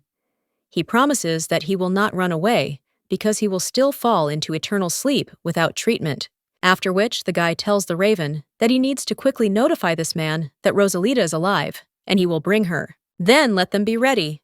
A little while later, the main character goes after this guy and realizes that they are going deep into the forest. Well, even if it's a temporary shelter, it should be hidden. However, if the guy leads her into a trap, she'll knock him out with a hammer and drag him away with her. Philip then turns to the lady and then thanks her for the medicine. The main character tells him not to misunderstand her. After all, she won't be able to plunge him into eternal sleep with her own hands if the disease does it faster, after which the guy says that it's clear. He also claims that the lady has changed so much, and she was always sweet and kind to everyone. But now, she seems to be a completely different person, which makes the girl angry and asks if he really thought of joking. She was poisoned by her beloved, whom she trusted. So does the guy really want her relationship to remain unchanged? And does he have no conscience at all? Well, let him just try to say this absurdity again, and then he will disappear from this world forever. Philip replies that he understood, after which they approach someplace and tell the guy that they are finally there. The main character wonders if this is just a stone, and the guy claims that this place is hidden. You need to insert the pass, after which the main character understands that everything worked. After all, she sees a door in front of her, and the guy claims that you can't get in without a pass, after which the girl asks why everything is hidden so carefully. Her interlocutor replies that she will find out when she enters, and claims that Genzi is behind that cave. If she's lucky, she'll meet them right now. The main character realizes that she still thought that a surprise attack could lead to trouble. A lot of time has passed, so maybe it's worth taking the pass and leaving, or collecting all possible information and taking Philip. But at that very moment, the main character asks what that sound is, and when she turns around, someone grabs her with claws, after which they fly up and the main character screams out who the hell he is. Philip just screams what an idiot he is. The main character at this time just screams and tells him to let her go right now. But the guy only says that the blue princess is alive. The girl understands that it is Gens who stood next to Philip. She knew that they were in cahoots, and that it was even better. But the girl screamed how many times she had to repeat it, so that he would let her go. The guy offers the blue Prince Blue to twitch and let her look because they are almost there. The main character sees some building and wonders if this is a shelter, but asks why they are moving. A little while later, the lady is already sitting in the shelter, and her interlocutor greets the princess and also says that she is scary. The main character only scolds the guy, after which he welcomes her to the shelter and states that his name is Gens Theodore, but you can simply address him as Theo. The main character looks around and realizes that it is dirty and there is no sense of life, so it is a strange refuge. Sounds are coming from.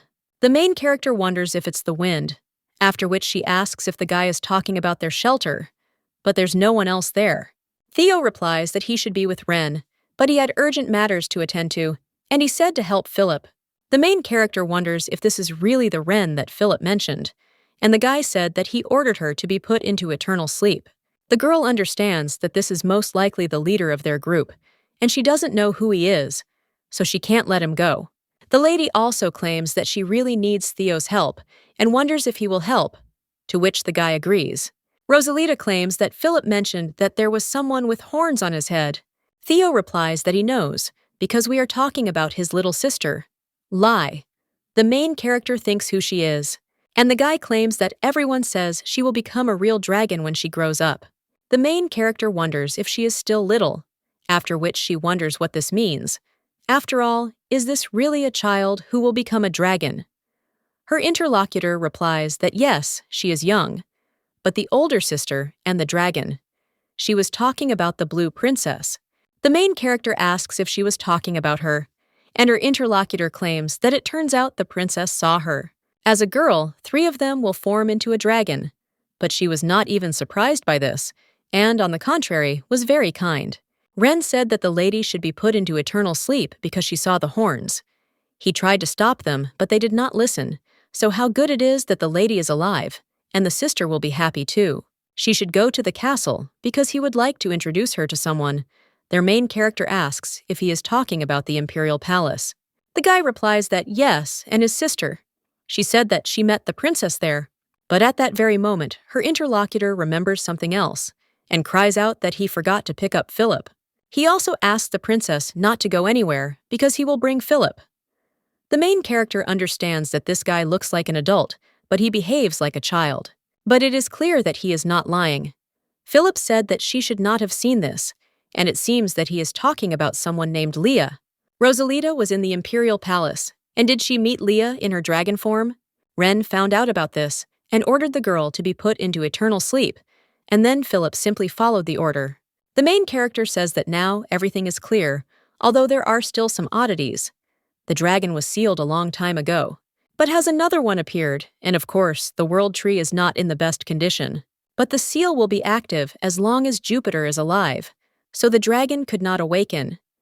The girl does not understand what kind of trick this is, and it seems that first you need to meet Ren and find out the details about Leah. At the same moment, the girl again hears some sounds and understands that something does not sound like wind, so she needs to look for the source. After the girl goes in one direction, she realizes that the stench has become even stronger. The main character also thinks how far she will have to go, but the wall seems fragile, so if she hits well. But at that very moment, the lady hears someone scream, after which she hits the wall. Rosalita claims that she handled it easily as she thought. The lady also wonders if there is anyone there and asks where the smell is coming from. But at the same moment, the main character is shocked because she sees Philip in front of her, who is torturing a soldier. The main character then screams what he is doing, and the guy asks where Theo went.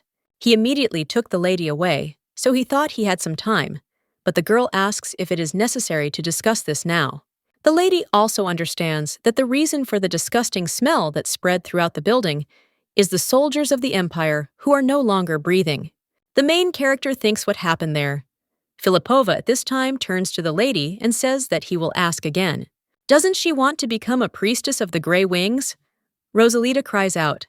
Does he really think she'll side with him after seeing something like that? But her interlocutor suggests that she think carefully, because the situation should be clear to her. She has seen too much to just leave, and who will survive? But at that moment, the soldier grabs the guy by the leg and turns to Lady Derman.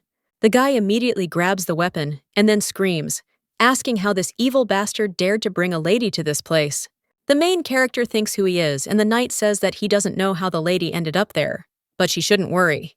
Because Keith Leatherby, he will protect her, and he swears on the honor of his grandfather. The main character wonders if the girl knew this guy.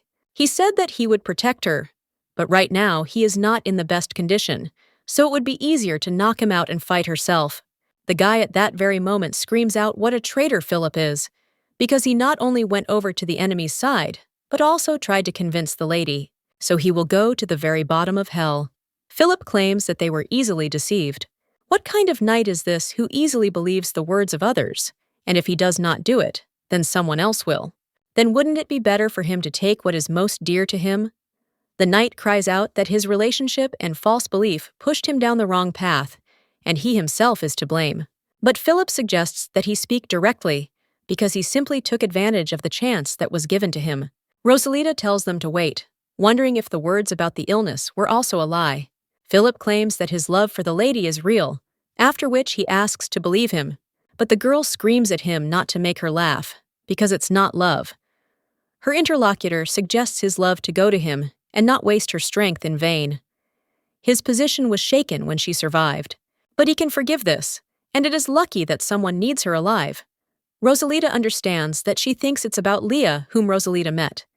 The guy says that if the lady had agreed, he would have simply brought her there. He thinks that then everything would have been fine for both of them. The girl would be glad that she is alive. He is glad that she trusts him, so let the lady make the right decision. Well, the main character just says that everything is becoming funny. Did he really love her so much that he immediately gave it to me, without even trying to find a solution together? He showed a nude painting on the square to show off his ability to fall into eternal sleep with his own hands, and sent gifts to provide himself with an alibi. Let him be honest for once, because this is not love, but just trash. Let him not dare to call his dirty motives love. Philip says that if this is her final answer, he has no choice. But at that very moment, someone else appears in the room and asks if he hasn't finished yet. And when Philip turns around, he sees Ren there. The main character understands that this is the same idiot. The knight tells the lady to be careful, because he uses some strange and unknown power. The knights were attacked by this monster. The main character wonders if he really has any power, but it's understandable because he appeared out of thin air, after which the girl wonders how he did it. At this time, Ren turns to Philip and asks what he has been doing all this time, since the man he plunged into eternal sleep is alive again. He asked for a chance but never solved a single problem. Philip starts shaking after that, and he says that it's not about that, and he was just waiting for him to see how he would plunge them into eternal sleep, and then he would understand that he was telling the truth. His interlocutor claims that he is trying all the time, but they don't trust him. The guy betrayed his people, but now wants them to trust him, even though he failed to complete a single task, and it's funny. After which, Ren screams for him to try to eat if he can, and points to the main character. Jens claims that he did say that he would risk his life if this woman was truly alive, so let him put her into eternal sleep, otherwise he himself will lose his life.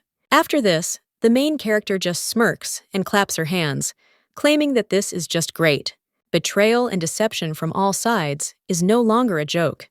The lady also says that she is a victim there and wonders why he decides for her. She has no intention of falling into eternal sleep there, and the long-planned revenge will be carried out now. Let them come one by one, because she will deal with each one. Philip, shocked, turns to Rosalita, after which he even claims that she would never behave like that. He noticed long ago that something was wrong with her, and now it is obvious. Rosalita returned after being plunged into eternal sleep, but her personality could not have changed so much. So it's not her. Well, the main character just swings and asks where the guy is pointing his fingers. The young man only adds that it is Satan himself, but at the same moment, he flies away from the main character's hammer. Rosalita tells him to stop this drama because she didn't hit him that hard, and it's too early for him to fall into eternal sleep. Many people are waiting for news of his end, but the time has not yet come. And the girl wonders if he remembers how she said that every day of his would turn into hell. The guy then asks Rosalita to forgive him just this once, and the main character says that they should just look because he also asks for forgiveness. But at that very moment, Ren begins to use magic and then strikes Philip in the back. He also says that as he thought, this lady is different from ordinary people. Even trained knights would not be able to defend themselves from this attack. The main character replies that of course, she is not a simple citizen of the Empire. Theo turns to the princess in surprise, and the girl claims that she is a hammer fairy who protects love and justice. Ren asks if this is really true, and the main character understands that she has problems. This guy is stronger than she thought, and she won't be able to fight normally until she understands the principle of his strength. And the hammer is not in the best condition. And although she did not hit very hard, if the lady was alone, she would have managed. But with a knight, everything will be more difficult. After which the main character looks at him, but sees that there is something in the guy's hands, and thinks what it is. The young man realizes that she has finally noticed. If he activates this thing now, they will have problems. But let the lady not worry because he will help her escape. The guy understands that he has a bomb in his hands. It will attract attention and also blow her up and let the lady leave it there and run away. Well, the main character just looks at the guy in bewilderment and wonders what he is trying to say. The girl does not understand why he needs that thing and how he uses it. The girl did not understand anything but thinks that it seems that they need to run away. While Ren suggests the lady to stop this nonsense because she cannot be a real fairy, the girl just throws Philip at this guy and then runs up to Sir Leatherby and screams that they are getting out of there. The guy screams that it's his job to help the lady and he'll gain some time. But the girl screams for him to be quiet for a minute, and then she apologizes, picks up the guy in her arms and starts running with him. The girl claims that she saw him holding that strange thing, to which he replies that everything is correct, because it is a bomb with a timer. Rosalita, in shock, asks if this is really a bomb, and her interlocutor replies that yes, it will explode 10 seconds after launch. This is not the best the object, but will gain a little time. Then the girl screams for him to use it faster, because they will be caught soon. Her interlocutor says that this is the first time he has done this, after which he turns on this bomb and throws it at the flying gens, after which everything explodes. The main character says that you can go crazy like that, and he said that they will have 10 seconds. Leatherby again, but sees that he is lying on the floor. His Highness is walking through the forest at this time and notices that the servants are wondering if something has happened. The man asks if he heard anything. The blonde also tells them to be on guard because the base of the priest of the Grey Wings could be nearby, and he will go ahead. Let them focus on finding the missing reconnaissance team. Well, at that very moment, someone falls into the guy's arms, and he, in shock, asks if it's really Lady Derman. The main character only turns to Thomas and hugs him, stating that she has huge problems. The girl asks what she should do, and his creature is first surprised, and then asks when she will finally stop calling him Thomas. He had of course heard that the Derman family had been recruited to help the victims in the Ottoman kingdom, but there was no information about the lady taking part in this. So how did she end up alone in this forest? At this time, the main character asks why he is there. Her interlocutor understands that he was the first to ask about it. At this time, the servants turn to His Highness and ask who this lady is. The man then asks to be allowed to introduce the evening to the lady who is the daughter of the Marquis of Derman, and the main character whispers to keep everything a secret. After which, the guy adds that they should not ask unnecessary questions about how they met there. To which they say that they understood the gentleman, but wonder if he is really going to continue holding this lady in his arms. The main character immediately pushes His Highness away and screams when she managed to end up in his arms. The girl also says that she is very sorry, and her interlocutor says that everything is fine, and that it would be better for her to simply answer his question. He also asks what happened. The lady says that it is true, and there is an unconscious man lying nearby, after which she asks him to help. When they get there, they see Sir Leatherby and ask what happened to him. The main character says how great it is that they know him, and how she saw the uniform of an imperial soldier on him that she couldn't leave him. The blonde wonders how the leader of the first reconnaissance group ended up there in such a state. He also asks where the other knights are, and the main character replies that, unfortunately, everyone else has fallen into eternal sleep. The man asks if this is really true, and wonders where they met Leatherby. The girl thinks whether she should say that there is a shelter for the gray-winged priests nearby, and as she remembers, he is looking for the spiritual leaders of the Gens race, after which the girl claims that not far from there is a refuge of gray-winged priests. His Highness asks how she got there, since even several groups of his knights, after a long search, could not find a trace of their hiding place. The girl then claims that Philip deceived her, and her interlocutor asks who Philip is. Rosalita replies that he is her former lover and a scoundrel. She was able to get there only thanks to him. The shelter itself is hidden under a hanging magical dome, and her Lizarby and the other knights were most likely deceived by Philip and fell into his trap. Let him ask Sir Leatherby about what happened to them inside their lair, because when she got inside, she saw only him, and he activated the bomb when they were trying to escape. She couldn't take Philip hostage from this, but at least they were able to escape from them. The man then says that it is good, and he will find out the details from Sir Leatherby, but he also asks what about the lady, and also if she was hurt.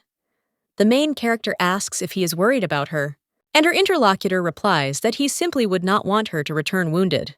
To Benjamin Derman, the girl immediately screams that she needs to go and let him just not tell anyone that he saw her there.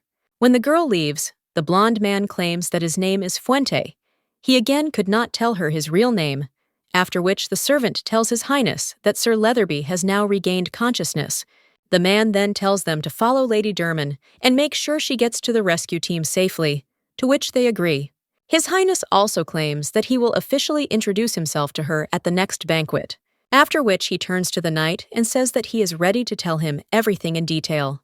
The main character at this time only sneezes, after which she says that it looks like washing herself off with mud in the nearest valley with a stream was a bad idea.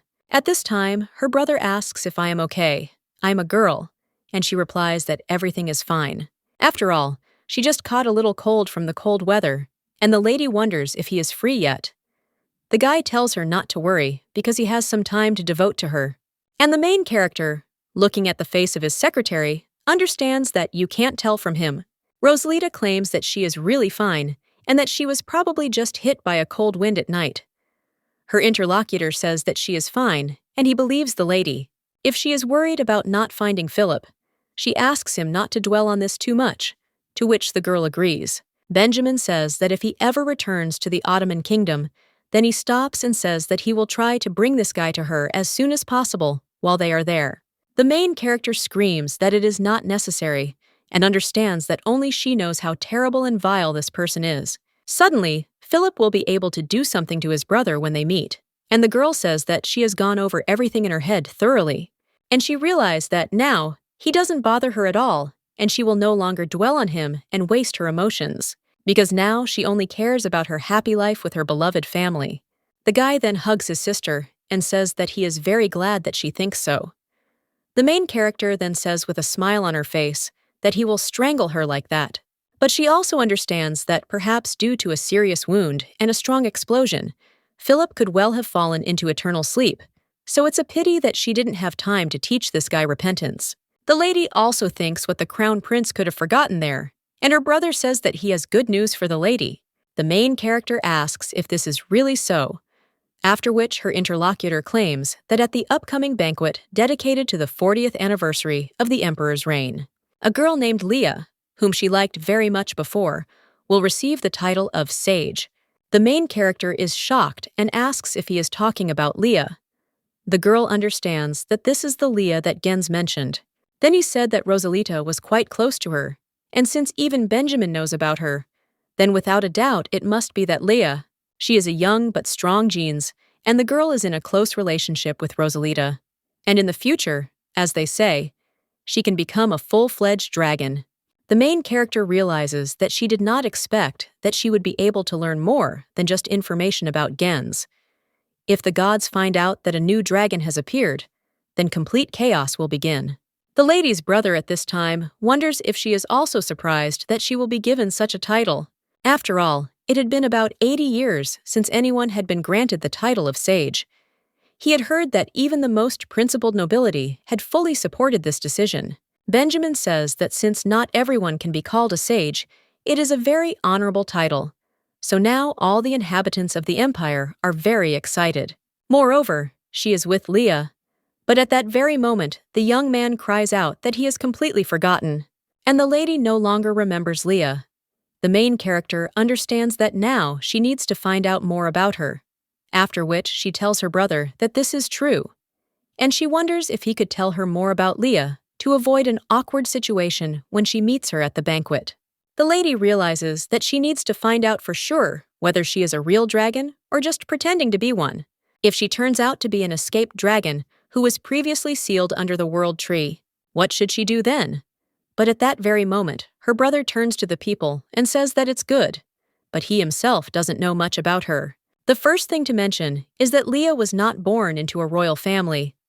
According to rumors, the Empress appeared before the people with this child in her arms, but the news of the Empress's wedding with her father was never made public. Nevertheless, the girl was still raised in the imperial castle, and they decided to give her the title of sage for that. That she is a natural-born magician, their main character is shocked and asks what he is talking about. Her brother replies that according to legend, they once had one natural poppy, but after some time, he lost all his powers and disappeared. And now they have Leah. And now she is the only sorceress in the whole world. But then the guy turns to Rosalita and asks what happened. After all, she turned completely pale, after which the guy said that he would call a doctor. The girl still wonders if the baby is really a sorceress. But that can't be. When the dragon that was the source of magic was sealed, all magic in the world immediately disappeared, and the appearance of the sorceress foretells that the dragon was able to awaken. The main character is shocked and wonders if the dragon has really come to life. The lady understands that she needs to tell the gods about this, but then she understands that they will only pin even more accusations on her, so there is only one thing she can do now. A little while later, the girl says that it is decided, and she just won't be in her sight the whole banquet. The lady understands that she won't be able to do just one thing, and she needs to make sure that she is a real sorceress and not a magician who has mastered a couple of theories. At that very moment, someone turns to Milady. It turns out to be a maid, and she claims that she understands that the lady is very tired from the trip home from the Ottoman kingdom, but she has no time to just lie around. The lady hasn't been at a banquet for so long, after which the main character says that it's good, but she wonders why they all worry about it more than she does. Her interlocutor replies that of course they all worry. While the lady was in the Ottoman kingdom, they worked tirelessly to prepare everything. We selected jewelry to suit her taste and ordered a dress of her choice from the best designers of the empire. There is not a month left until the banquet, because it will be tomorrow and the lady has not attended a banquet for a long time, so tomorrow all eyes will be on her. And the crown prince will be present, so the lady must look irresistible because she is his bride. The main character understands that so much has happened recently that she has already managed to forget about it.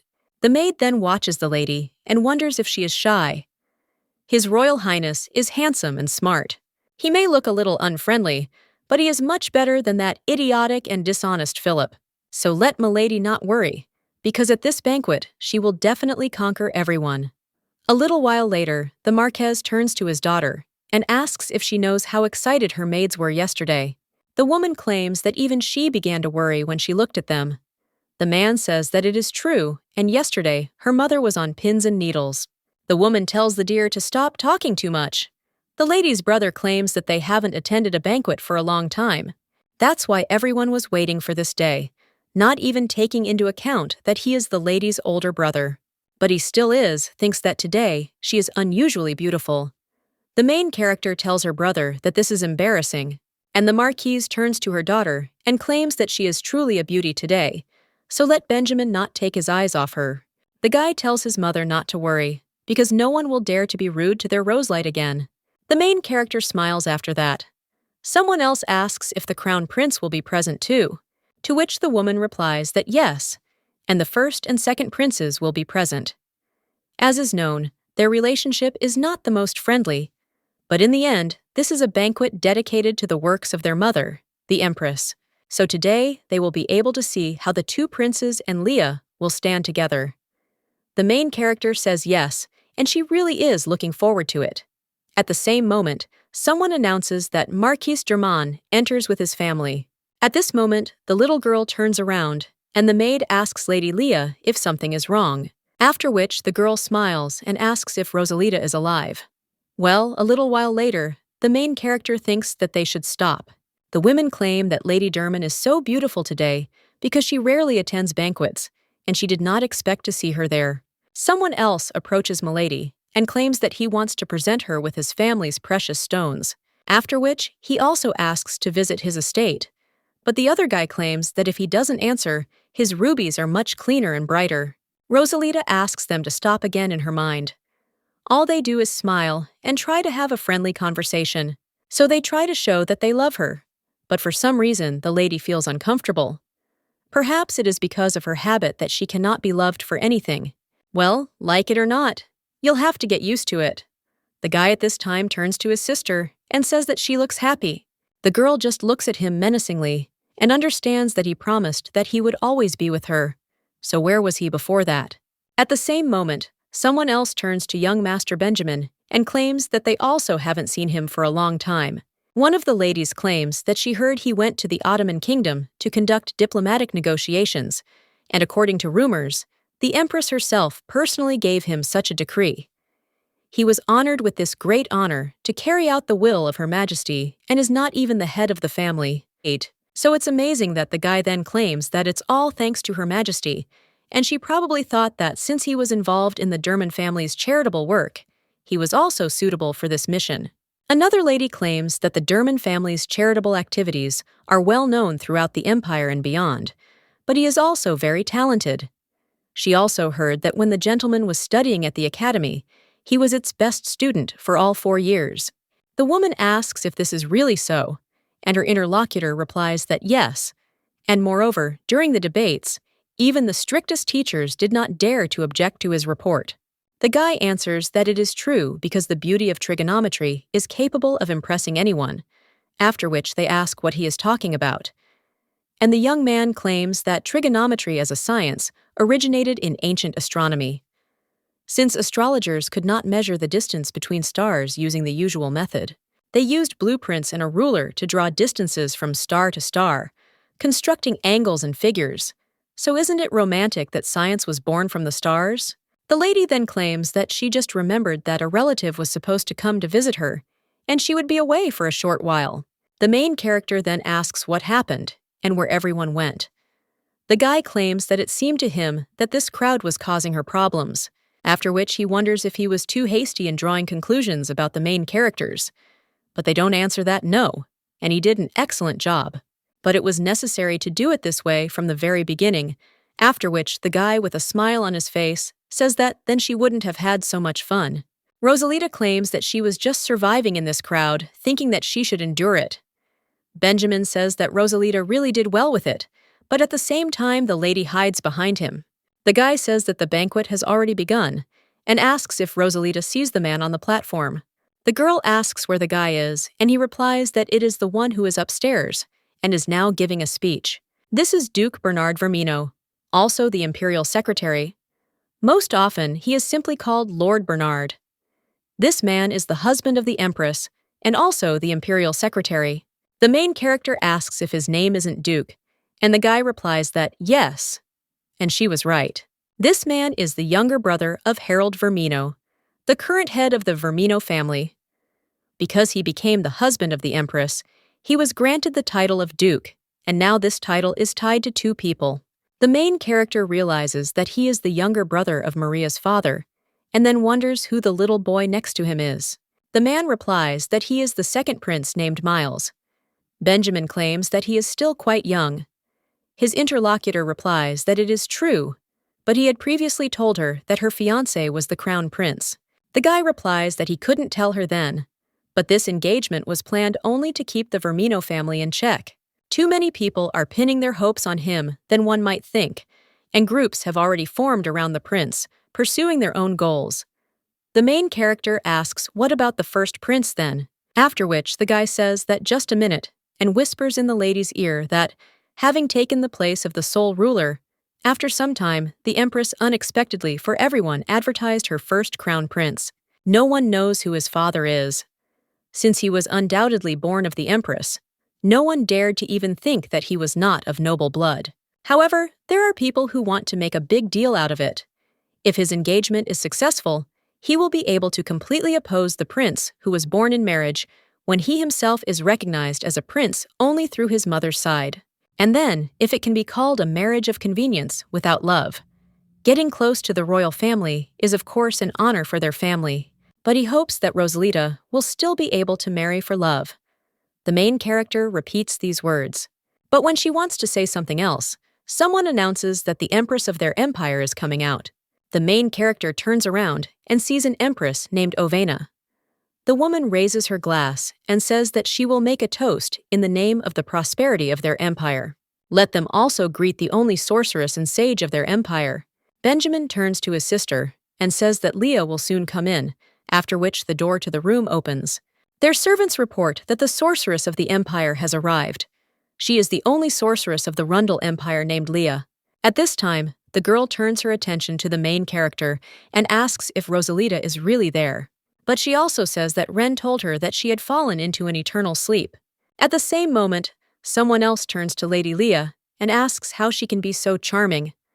Other people scream and ask her to show them a little of her magic. Someone else asks if it is not a miracle to be a gifted magician from birth. But at the same moment, Maria turns to Rosalita, and he wonders what's wrong with her face and whether she really needs help fixing it. The woman asks why the girl is reacting like that, and whether she really couldn't find Philip in the kingdom of Osman. Rosalita replies that no, and she found it, and will also tell her about everything later. As for her face, she doesn't feel well, and then her interlocutor says that she is happy. She's glad she's just unwell. Otherwise, what would everyone think when they saw Leah's etiquette teacher make that face at the banquet for her debut? The main character then asks in shock if she is really Leah's etiquette teacher. Her interlocutor asks why else she visited the imperial palace so often if it was not because of her. And the girl so zealously defended her when she first appeared in public. She was like her nanny, and Maria asks if that's not true. The main character thinks why she didn't tell her the most important thing right away. At this time, the baby bows before Her Majesty and asks her not to forget about her health. The woman thanks the girl and claims that today, the young sorceress has prepared a small performance to glorify the prosperity of their empire. So she asks to enjoy it, and Maria claims that a similar girl is now going to show everyone some magic. The little girl says that in order for the magic to work, she needs an assistant, after which she turns to teacher Rosalita, her in shock, and then the butler hands her a glass of wine. The girl takes it in her hands and thinks that, okay, because in front of many eyes, the girl is unlikely to do anything. At this point, the baby tells the lady to stand still and states that she is starting, after which the girl begins to use magic, and the wine from the lady's glass begins to rise. One of the women says that this is incredible and asks if everyone can see that the wine is floating in the air. He claims that according to the legends of the wizard, these are very wise people. But despite her age, the little girl has already reached such heights. Even calling her a genius wouldn't be enough, and she doesn't even use a magic tool. The main character understands that this is true, because the girl did not do it with the help of a magic tool or something else. After all, this is real magic, and the lady thinks what awaits Rodia now. If a second war with the dragon begins, will people and gods be able to win? And also how strong Leah is. The girl thinks that now it is definitely worth telling the gods. But then she realizes that the first person who will say this will be the only goddess close to her, Titya. And at the same moment, the little girl says that it was difficult, and the empress claims that she tried hard so she can stop. The main character wonders if this is all, and isn't it too weak for a dragon? After this, the little girl asks if she can now go to kindergarten with teacher Rosalita. The woman then turns to the daughter of the Marquis of Durman and asks if she could accompany Leah on a walk. The main character agrees in response to this. Their woman says that then they can go and she will take care of the rest. As they move on, the little girl asks if teacher Rosalita is angry with Leah now. After which, the little girl says that she is so sorry because she did not want to harm teacher Rosalite. But today, she is so happy that she was able to see her again. She can't wait to tell her friends about it, and she wonders if the teacher is also happy to see Leah.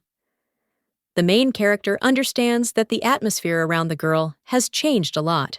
Maybe she was very nervous, and it seemed to her, after which the girl understands that she needs to figure it out. She tells the girl that she is also glad to see her again. Rosalita also wonders if she might see her in her dragon form someday. The girl asks the teacher for forgiveness, but claims that it will be too difficult, and instead, she can only show her horns. Well, she also asks why the teacher needs this. The main character replies that it's nothing special, and it's just because they became friends one day. Then she wanted to see her in this form again, after which the baby says that it's good. And then she would really like to show it to the teacher. But Ren last time I scolded her for it very much. Therefore, she can no longer transform without a special reason. But if the teacher insists, she can try to persuade Ren. The main character thanks her and asks if she can ask her to answer one more question. She heard that the ancient dragon was sealed under the world tree and was recently freed from the seal. So she wonders how he was able to get out, after which the little girl claims that the teacher is thinking correctly. The seal could not be completely broken. The roots of the world tree still forget her body, and the current body was created through the separation of her soul. And that's why she's so bad at using magic. If she had her original power, she could have given the teacher a more grandiose performance, and that's a little sad. But the main character wonders why, then the body itself cannot be completely freed. And her interlocutor replies that it is very difficult, and even her soul was then able to escape with difficulty. She had been locked up for too long, and couldn't even sleep because they were biting into her heart at the roots. So she lived for 1,200 years without the ability to move, and she was so lonely all this time. The main character thinks about loneliness, and remembers how she was locked up. The little girl says that now her happiness knows no bounds. Rosalita understands that she also felt the same way. She was incredibly lonely, and when it became unbearable, the lady escaped from the dungeon, after which she moved to Rodea, where she could experience everything she could only dream of before. And now she wonders what the little girl is going to do when she returns to Earth. Her interlocutor replies that she wants to eat a lot of tasty food, sleep soundly, and also go wherever she wants. So now she is very, very happy, and all this is thanks to the teacher, so she is very grateful to her. The main character claims that in fact it is not her who needs to be thanked. The girl understands that Leah really is that ancient dragon. But as it turns out, they are both just victims who were once deprived of everything. The lady thinks whether she should now risk to convey all the information to the gods. Now she has no strength at all to resist, and she has no desire to return to her lonely prison again. The girl does not want to go back there for the reasons already listed, and she does not want to live in a dark and damp place. She wants to be under the bright, warm sun, after which the girl turns to the teacher, and he wonders if she will continue her lessons now. The main character suggests holding them once a week, but a little while later, the little girl is already angry and hits the pillow. The girl understands that she is too weak. Whereas before she could raise strong waves and move mountains with one movement, now she can't even lift a glass of wine into the air for long. This is not her true power, and the girl also turns to Ren. The guy then responds, and the girl asks if he really decided not to take her words seriously while she is trapped in this weak body. She told him to leave Lady Durman alone, so why did he suddenly decide to make himself the boss and do as he pleases? After which she hits him in the face and tells the guy to do as she says. She had already told him more than once that starting a war with people would only bring losses. So let him stick to her plan, and she should put the Empress into eternal sleep and also become the head of the empire. At this time, the servant turns to His Highness and says that if he delays any longer, Her Majesty will be displeased with him. The man claims that this banquet will drag on for several days in any case, and all that is required of him is to briefly show himself to everyone before the event is over and go home. The butler asks how he can and claims that it is time for him to go, but the man notices something. The main character at this time thinks whether nothing bad will happen. After talking with Leah, she was so overwhelmed with emotions that the girl decided not to go home yet. Rosalita claiming that 1,200 years had already passed. With the passage of time, her resentment should have gradually subsided. The lady understands that if there is nowhere to splash out anger for a long time, then gradually it is forgotten and disappears. And with it, all motivation and purpose are lost. How she decided to give up revenge and start living from scratch. Perhaps Leah decided to do the same. Otherwise, why would she live in the imperial castle? If she planned to attack Rodea again, whoever the girl was hiding there, the Ara would have started a large-scale war between the Gens and the Rhodians. But as Thomas said, the current Gens are just shadows of their former selves. This means that they do not pose a serious threat to the continent, and the girl understands that this is great, because the Empire does not burden anything, so she can be calm about this. And what can this little girl do with just a little bit of strength? Ren may be a slightly problematic Gens, but the girl thinks that she can learn more about him by meeting with Leah every week, after which the girl understands that this is all for her, and after solving these problems, she will be able to continue living there quietly and peacefully. But at that very moment, someone turns to the lady and asks why she looks so pleased now. Rosalita asks if Thomas is there too, and the guys wonder if it is really so strange that the crown prince is in the imperial palace. And besides, today they are holding a banquet there in honor of the 40th anniversary of the Empress's reign. The main character then tells him to wait, and during the Empress's toast, he didn't even stick his nose out during it, and did he even see himself in the mirror? The guy asks what's wrong, and the main character wonders if he's asking on purpose, or if he really doesn't know. Not all the buttons are fastened, after which the girl asks where his tie went and why his sleeves are up. Rosalita screams, "Why do this?" when everyone should be neatly dressed for such a formal banquet.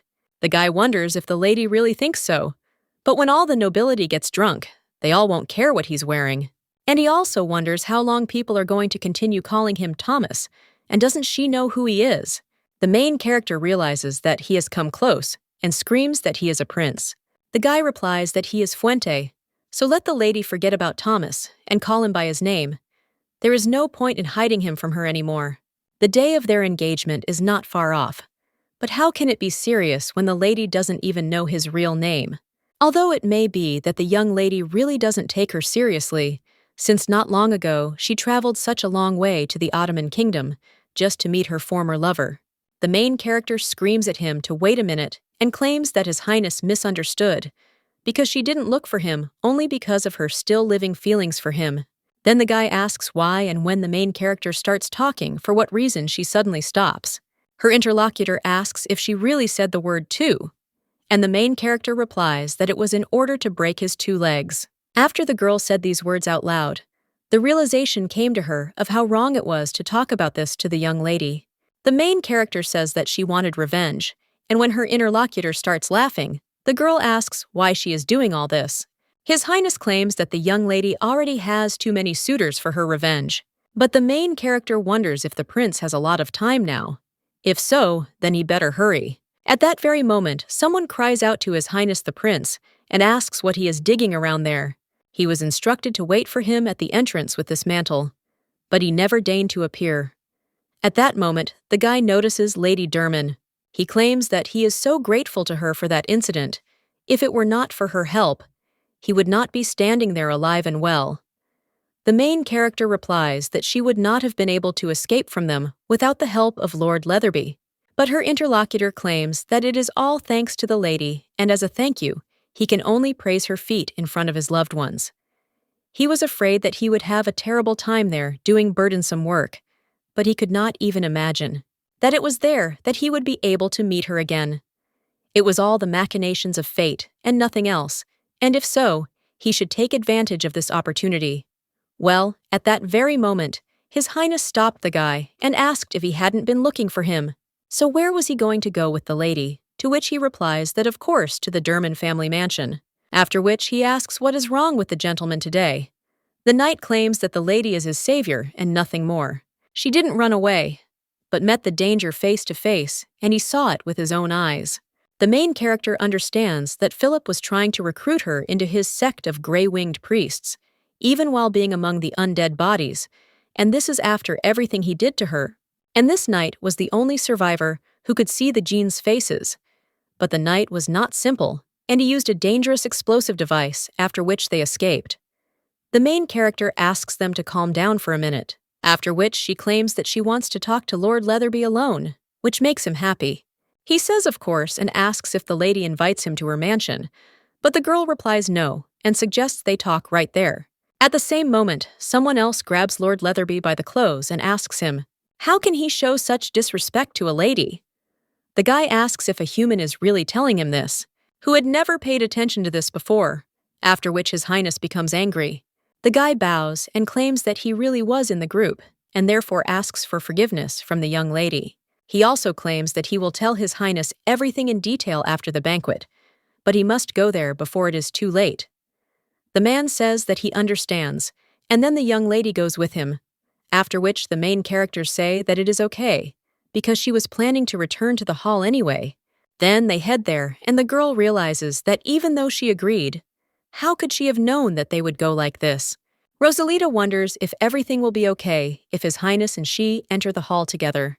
The man then says with a smile on his face that until now the lady had been standing calmly next to him, so what was stopping her from doing it right now, and let her hold on to him while walking? After all, he is her future husband.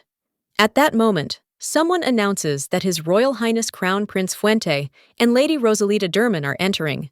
The main character understands that this is already too much, because thinking about him now as a groom, it's as if she's already walking down the aisle, blessed by the crowd. It's like a wedding. But then the main characters look around and wonder why there is such an atmosphere there. The main character understands that the atmosphere around her seems familiar, and only a few nobles got used to approaching His Highness to say hello and immediately leave. The girl also thinks that there shouldn't be a crowd of people around the crown prince. The guy at this time turns to the lady and states that now he must take his place, and he thanks her for her help. The main character thinks how to understand this, and it seems that after their appearance in the hall, the atmosphere changed dramatically. At the same time, who else says that everything is because he is not on good terms with her? The girl asks what he is talking about. Her interlocutor claims that the relationship between the Empress and the Crown Prince is very strained. It seems like they are both walking on thin ice. The guy also says that this is why he didn't want to get there on time to spite her. But the main character immediately grabs him by the clothes and tells him to be quiet, and also suggests talking in a deserted place, because they have a lot to discuss. The girl also tells him not to worry, because it won't take much time. His Highness at this time looks at the girl and understands that before she was just a beautiful doll. She played the role of a noble lady as a model for everyone. The girl always smiled, even if she didn't like something. Occasionally, he would run into her while walking around the imperial castle, and every time she was with Leah. Before he thought that this lady was out of this world, but he didn't care about her, until he was informed of his engagement to Lady Derman. But nevertheless, due to the public uproar that arose in the main square, the engagement was postponed indefinitely. He also wonders what expressions people had on their faces when she heard about her engagement to him. He had never thought about something like this before, but now he felt curious, after which the guys began to wonder where those two had gone. At this time, the main character presses the knight against the wall, and when he turns to her in surprise, then the girl says that she hopes he didn't tell him about her conversation in the hideout of the Grey Priests. The guy replies that there are none. Although he is actively involved in dramaturgy, he has never thought of covering personal topics in his works. Rosalita asks what he's talking about, and if the guy is really a playwright. Keith Leatherby is a playwright and a knight. The young man claims that if you think about it, he really didn't tell her this, but nevertheless, now the lady knows it. The main character asks if this is true, after which she realizes that he is the author of the play Princess of a Faraway Country. She was popular throughout the empire, and the girl wonders why she didn't notice it right away when she herself had watched this play with Rita so many times. She can't believe that her author was so close all this time. The girl also asks if it is difficult for him to combine these two activities, and even more so when they are radically different from each other, to which the guy replies that sometimes writing interferes with his service, but he loves these two professions too much so that he cannot give up either of them. And now he can be fully proud of himself because he always dreamed of getting closer to the Derman family, famous for their art. He also wonders if this is why the lady wanted to talk to him and let her tell him when he can come visit her. The girl suggests that Lord Leatherby calm down first. Rosalita realizes that she initially wanted to decline his request to come to her, but now the situation has changed a little, although this is not what she wanted to discuss anyway. The main character claims that she wants to ask him to do her a favor, and about everything that happened then, in particular about her personal life, about which she had already managed to become famous in a not very good light. She wants him to keep it all a secret, because otherwise it will be bad. The main character adds in her thoughts that she can just hit him on the head so that the guy will forget about everything, and he, with a smile on his face, tells the young lady that, of course, he had always been waiting for this moment, when he can be not only a playwright and a knight, but also an assistant to a hidden hero. Despite her fragile body, the lady was able to resist the evil organization, and all alone. She must feel lonely, and he understands her completely. The main character, a little surprised, turns to the Lord, and he asks to call him simply Keith, and he will not tell anyone about the lady, so let her not worry, and he swears that he will be ready to listen to the dear lady at any time. If she so desires, he can even swear by the name of Jupiter. The main character tells him to calm down for at least a minute, because she didn't ask for it. At this time, someone else pours poison into a cup of tea. When the girl returns to her parents, her father says that she has returned. The lady turns to her mother and father and asks where her older brother is, to which she replies that it looks like they missed each other. The man claims that he was looking for the lady, but as soon as he saw her enter the hall with His Highness the Crown Prince, Benjamin immediately disappeared. The woman claims that perhaps he met some close friend and went off to talk to him, and the Marquis claims that he is glad to see that the girl is having a great time there, especially in the company of His Highness. His wife says that the dear one needs to drink less, and he only claims that he is so glad that Rosalita was able to open her heart again, and he can't help but drink to celebrate. The main character asks what it means to open the heart, and the Marquis claims that his daughter is right, because isn't His Royal Highness the Crown Prince her fiancé? He delayed giving an official answer because the lady had lost her memory, and he didn't want to cause her any unnecessary misunderstanding. But now they can start preparing for the wedding. The main character at this time notices that something is happening from above, after which he wonders what is going on there. At that very moment, someone turns to His Highness and asks how to understand this. One of the aristocrats asks what happened, and the other replies that the glass intended for Prince Miles was taken away by the Crown Prince. The butler immediately turns to the boy and asks if everything is okay with him, but he only looks at the Crown Prince, after which he looks at him coldly in response. The Duke claims that he knew how cruel and cold the Crown Prince was. But why take out your anger on your younger brother and sister? The Empress tells Lord Bernard not to take things to heart, but the man tells her to see for herself how his child is shaking now, and how his father cannot help but worry. Well, the woman says that first, they need to find out the reason why he did this. The Empress turns to Prince Fuente and asks what prompted him to do this on this festive day for the Empire, if he did it for no reason. But at the same time, someone else claims that it is poison. The woman immediately screams at Leah that it is dangerous. The baby claims that she is fine, and then touches the liquid. And she claims that she was convinced of this because someone mixed poison into the drink, and the Crown Prince only wanted to protect Miles. The Duke then asks whether his son had been given poison, and who it could have been. The Empress, at the same moment, tells the valet to bring the senator there, and since Leah and the second prince may still be in danger. But at the same moment, someone says that everyone should stand still, because anyone who leaves the crime scene now will plunge into eternal sleep in terrible torment. People ask why, and say that they are so scared, and the main character thinks, why talk like that, even if there is a criminal among the average guests? But at the same moment, the main character pays attention to someone else, and understands that it seems that the child is not feeling well. You need to ask to take at least him out of there, after which the girl apologizes and asks if he is okay. Rosalita claims that she thinks he needs to see a doctor urgently, But at that moment, the lady notices some kind of bottle in his hands. The main character understands that she is absolutely sure that she saw a similar bottle of poison at Philip's, and perhaps this is the child. But when she wants to address him, the boy only runs away, after which the prince cries out to the lady Rosalita Derman, and he tells her to catch this child, after which he himself jumps off the balcony. At this time, the main character grabs the boy, after which the bottle falls out of his hands. The young man screams to be let go, and the girl asks him to stand still. The boy asks why, and His Highness claims that he sees the guy for the first time and wonders who he is. The boy replies that he is Prince Miles's new servant. The Duke cries out that he had no new servants. Then he asks how he dares to lie so blatantly. Fuente asks who brought him to the imperial castle, and the boy replies that His Highness the Crown Prince Fuente brought him.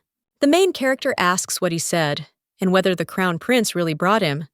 But that can't be. At this time, people begin to say that it turns out that His Highness is the Crown Prince, wanted to poison the second child through an intermediary. The second prince has a strong position, but he is still young. Well, at that very moment, someone else shouts out what the boy said and suggests repeating it again. The girl says that the Crown Prince has no time to do such things, and although he may look like a villain, in reality he does not wish harm to anyone. Her interlocutor claims that he is not guilty, because His Highness gave him a bottle of liquid and ordered him to pour it into a glass of two princes. Then the girl asks him to say the exact time, at what hour, minute, and second. She also turns to His Highness and cries out for him to say something too. After all, while he stands rooted to the spot, he is increasingly showered with strange accusations.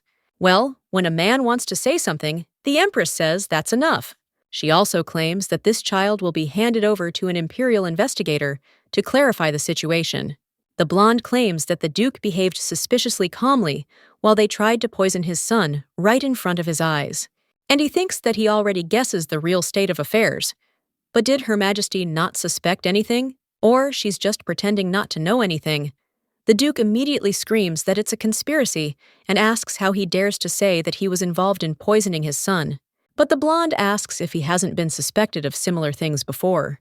The Duke replies that it was a misunderstanding, and he was acquitted. But at the same moment, the Empress turns to Lord Bernard, and also claims that Prince Miles doesn't look well, so let him take the child to his quarters. The man then wants to object to Her Majesty, but she claims that she does not want to hear another cry on this idle day. This child will be interrogated later, so let him be taken away. The boy cries out to Her Majesty that everything is wrong because it was His Highness who gave him the order. The Crown Prince said that he would protect him if he did what he said. The blonde asks who he is trying to deceive, but the Duke says that they don't know for sure. After all, he could have possibly set it all up. Fuente asks what he said. His interlocutor replies that he said nothing. To do such a thing on the anniversary of the Empress's reign characterizes him in an unnecessary way. He doesn't know what could have pushed him to such an act. But at that very moment, the blonde uses his power on him. The guy claims he never doubts whatever it is. The Duke cries out, "Is this a threat?" And she wonders how he dares to use such tricks against the imperial secretary. His interlocutor replies that he is not threatening, but is trying to explain to him that if he decides to plunge someone into eternal sleep, he does not need any poison. The Empress then says that she has had enough of them and asks the imperial secretary to stop the attacks, and the Crown Prince can no longer attend the continuation of the banquet. After which, the two separate and the main character wonders what this all means. She told the prince politely enough that he need not come again, and when she could tell him not to poke his nose in again until the end of the banquet. At the same moment, someone else turns to Rosalita, and the main character asks if they should take it away, and the guy asks if she's okay. He also asks if the lady can go, to which she replies that yes, and she is fine. The young man also addresses His Highness, and asserts that although this may sound rude, but he will never forget what happened today with his sister. The main character understands that Fuente is not a bloodthirsty, but not a soft prince. She has the feeling that he doesn't care about the people around him in general, and it seems like he's not going to change in this regard. Even now, he just doesn't pay attention to anyone, and a little while later, the guy claims that today, thanks to the lady's help, it was possible to quickly resolve this conflict. It looks like she ran as fast as she could, and he wonders if the lady was hurt anywhere. He would like to see for himself, but that is not provided for in the rules of decency.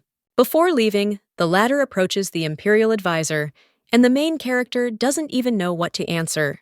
Benjamin tells His Highness not to worry, because he can take care of his sister himself, after which the two exchange glances, and His Majesty claims that he understood.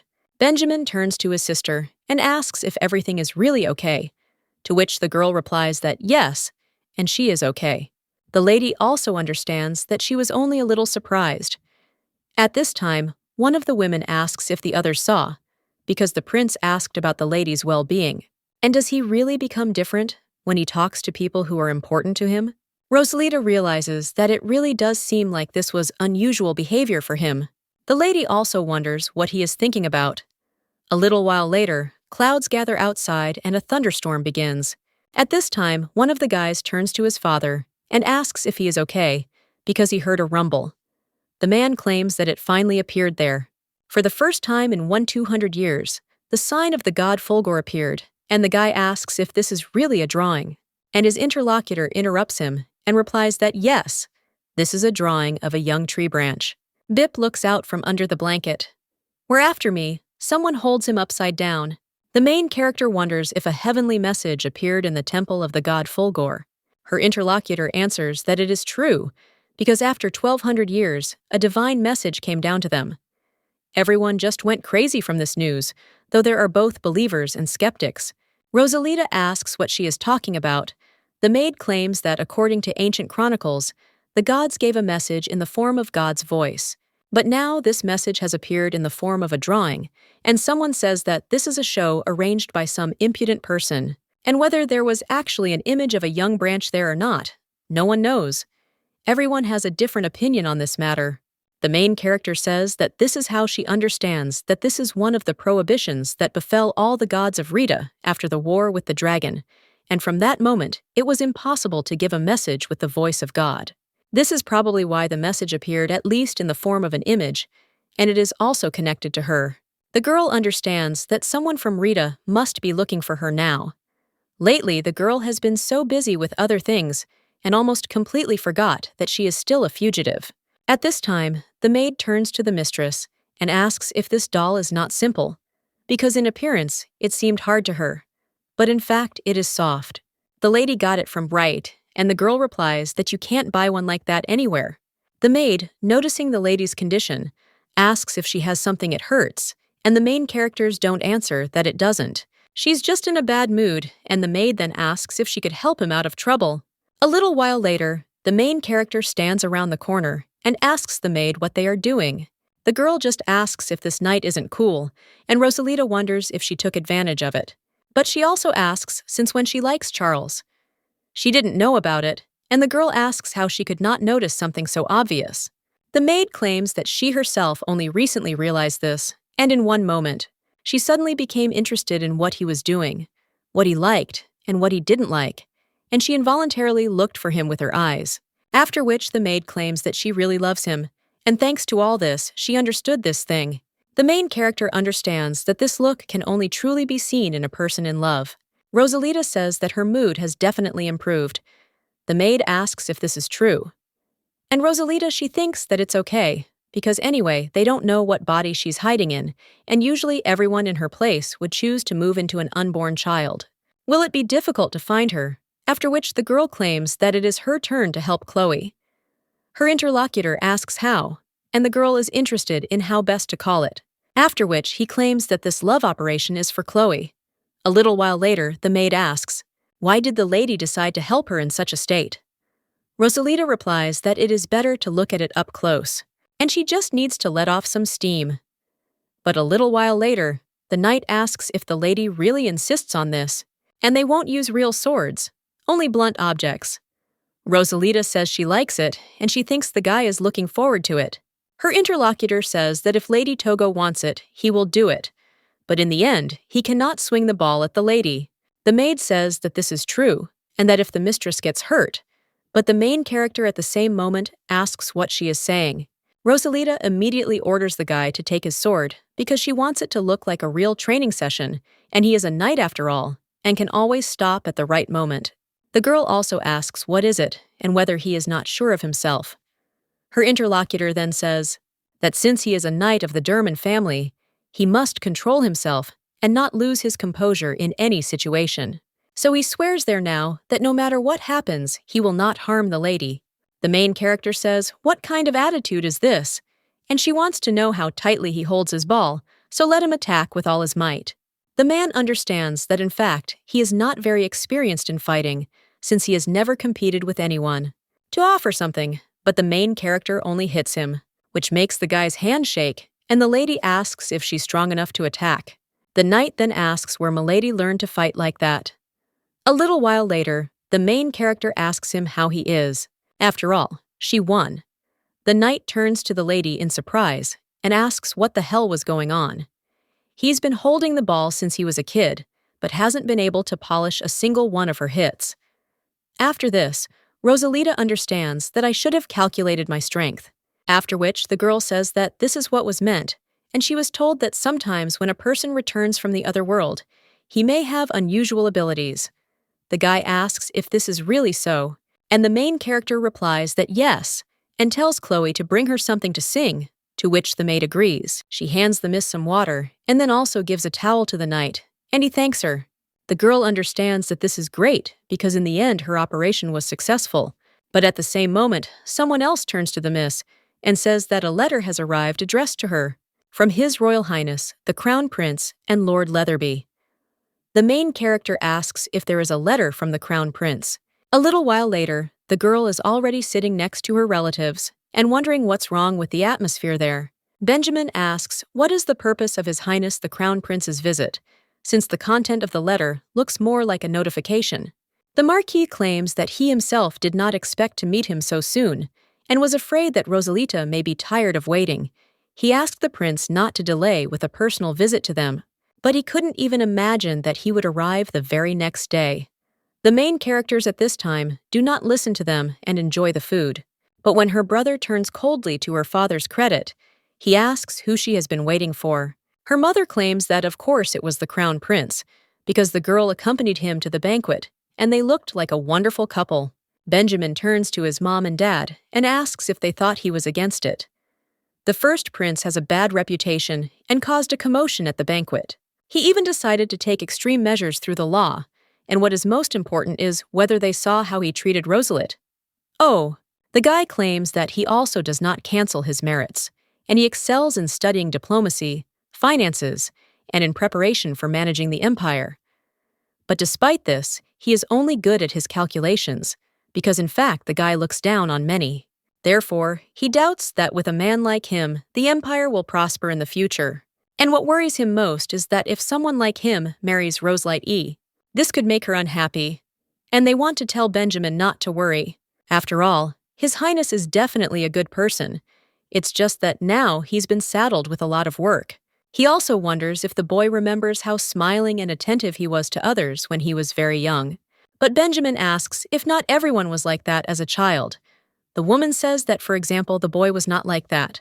And the Marquis adds that Benjamin almost never smiled at anyone and cared only about himself.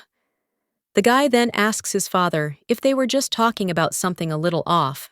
The Marquis also says that in any case, he may not be going through the best of times right now. After all, holding a high position, he has no one to trust at all. The guy replies that he doesn't know, and maybe he's become too callous, but he can't sympathize with this person under any circumstances. A little while later, someone dresses the main character, and the girl asks if it's too much. The Marquise asks what the girl is talking about, because she is simply a beauty. At that very moment, someone else addresses the Madame and Milady, and also informs that His Royal Highness the Crown Prince has already passed through the main gate. The woman wonders if this is really the case, and then it's time for them to greet him. The main character wonders why she is suddenly so nervous, and maybe it's all because she's not used to it. A little while later, the Marquis says that he was finally able to see His Highness in their mansion. The guy says that it is true and asks how much time has passed since his last visit. It seems like he hasn't been there since his teacher passed away, and that was a long time ago. The servant claims that before, His Highness did not like studying in the imperial palace, which is why his father's classes took place there. Their family was greatly honored, in particular his father, that his students were His Highness the Crown Prince, after which the man claims that it is also a great honor for him. The Marquis claims that if His Highness is not in a hurry, he could take him to the memorial rooms.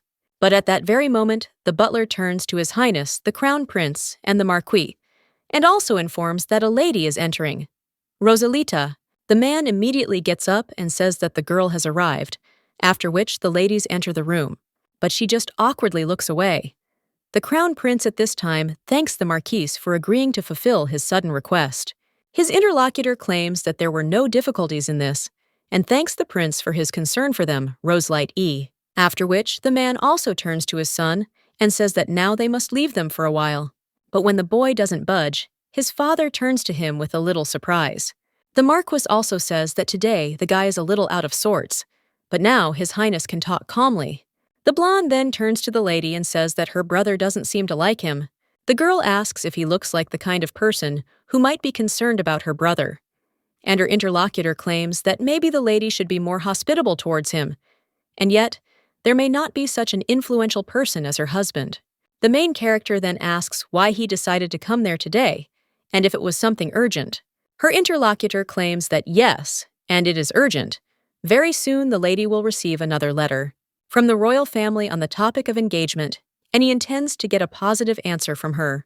So he came there to put pressure on the lady. The main character wonders if he really went all the way there just to convince her to agree to the engagement. But the girl asks why, and wouldn't it be enough for him to simply use the power of the imperial family? Even if she refuses, he can still arrange the wedding, and it is not necessary to come there. Her interlocutor claims that the lady is absolutely right, and even if there is no response from her, only the imperial family will decide whether to cancel or start the engagement. But still, he doesn't want that Rosalita carried out any imperial decree without complaint, like a doll that moves according to someone else's will, which she used to be. The girl asks if she is still the same, and her interlocutor replies that he doesn't know exactly how, but her attitude towards the environment has changed. And now the lady is very different from her former self. This does not mean that she was worse before, because every behavior has its own circumstances. Well, as he believes, now it is in the past, and he hopes that the lady will no longer follow other people's orders. But it would be nice if she made the decision herself, and he is even more curious about what it will be. The ladies are offering good conditions, and there are no other nobles with such great power in this empire. So the best match in the person of the Crown Prince may not present itself again. The main character thinks about power and does not understand whether he is asking her to choose for herself or is trying to decide for her because he speaks so confusingly. Rosalita wonders if he can say it all more simply and what he is getting at. The guy asks why the lady is looking at him like that, and the main character tells him to figure out for himself why he got stuck. At the moment, she finds it difficult to decide on an answer, and her interlocutor asks what's stopping her. The girl replies that before the engagement, she must tie the knot. She also recalls how her brother claimed that he hoped the girl would be able to marry the one she loved. Now she adds that she should only tie the knot with someone she truly loves. Her interlocutor is surprised after this, but then smiles. The main character embarrassedly asks why he is smiling like that, and the guy apologizes, and he claims that this is the first time he hears such childish words. Rosalita, in shock, asks if these are really children's, and her interlocutor replies that they are, and he doesn't know whether the lady was affected by amnesia or not. But the marriage of nobles always follows the path of compromise, and this is especially important for a member of the imperial family, and also noblewomen like them, because one side needs money, and the other needs a permanent life partner for the sake of a strong family union. The man claims that this marriage is beneficial for him, so no matter what, he will fulfill his duties with the lady. And besides, he doesn't think that their future family life will be a burden to the lady or boring. That's why he came there. Well, the main character screams that she doesn't like it, because she will only marry the man she loves, because she always dreamed of tender and unfading feelings throughout her life. But then the guy asks if people know what love is. The girl replies that of course, and she thinks, isn't she everyone's own?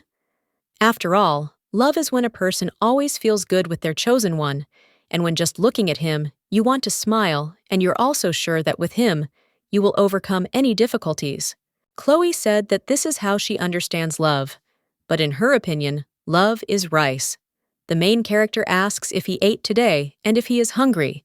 The girl also asks if he spends enough time on food, and also if he eats rice every day and it tastes good to him. Rosalita states that she is grateful that she is asked such questions there, caring for her. She refuses to lose this in the future, after which the man says that it is good, and then it is time for dinner. After all, he hadn't eaten food from their family chef for a long time, and were they still as delicious? The main character tells him to wait a minute and realizes that she has an idea about lunch. The girl says that they have a good cook, and His Highness will be able to eat well. But he will have to pay for the food, after which the prince asks what she is talking about. The main character understands that usually salons are an exhibition that only nobles can visit. But this salon became the only one in which there is free entry even for common people, so a friendly atmosphere reigns there. It is also a popular place for couples, after which the main character says that they will take part in this event. Her interlocutor claims that he did not expect that the price for the food could be so high. Rosalita asks what is wrong with that, since he is already dressed like that. And her interlocutor claims that there are different circumstances there.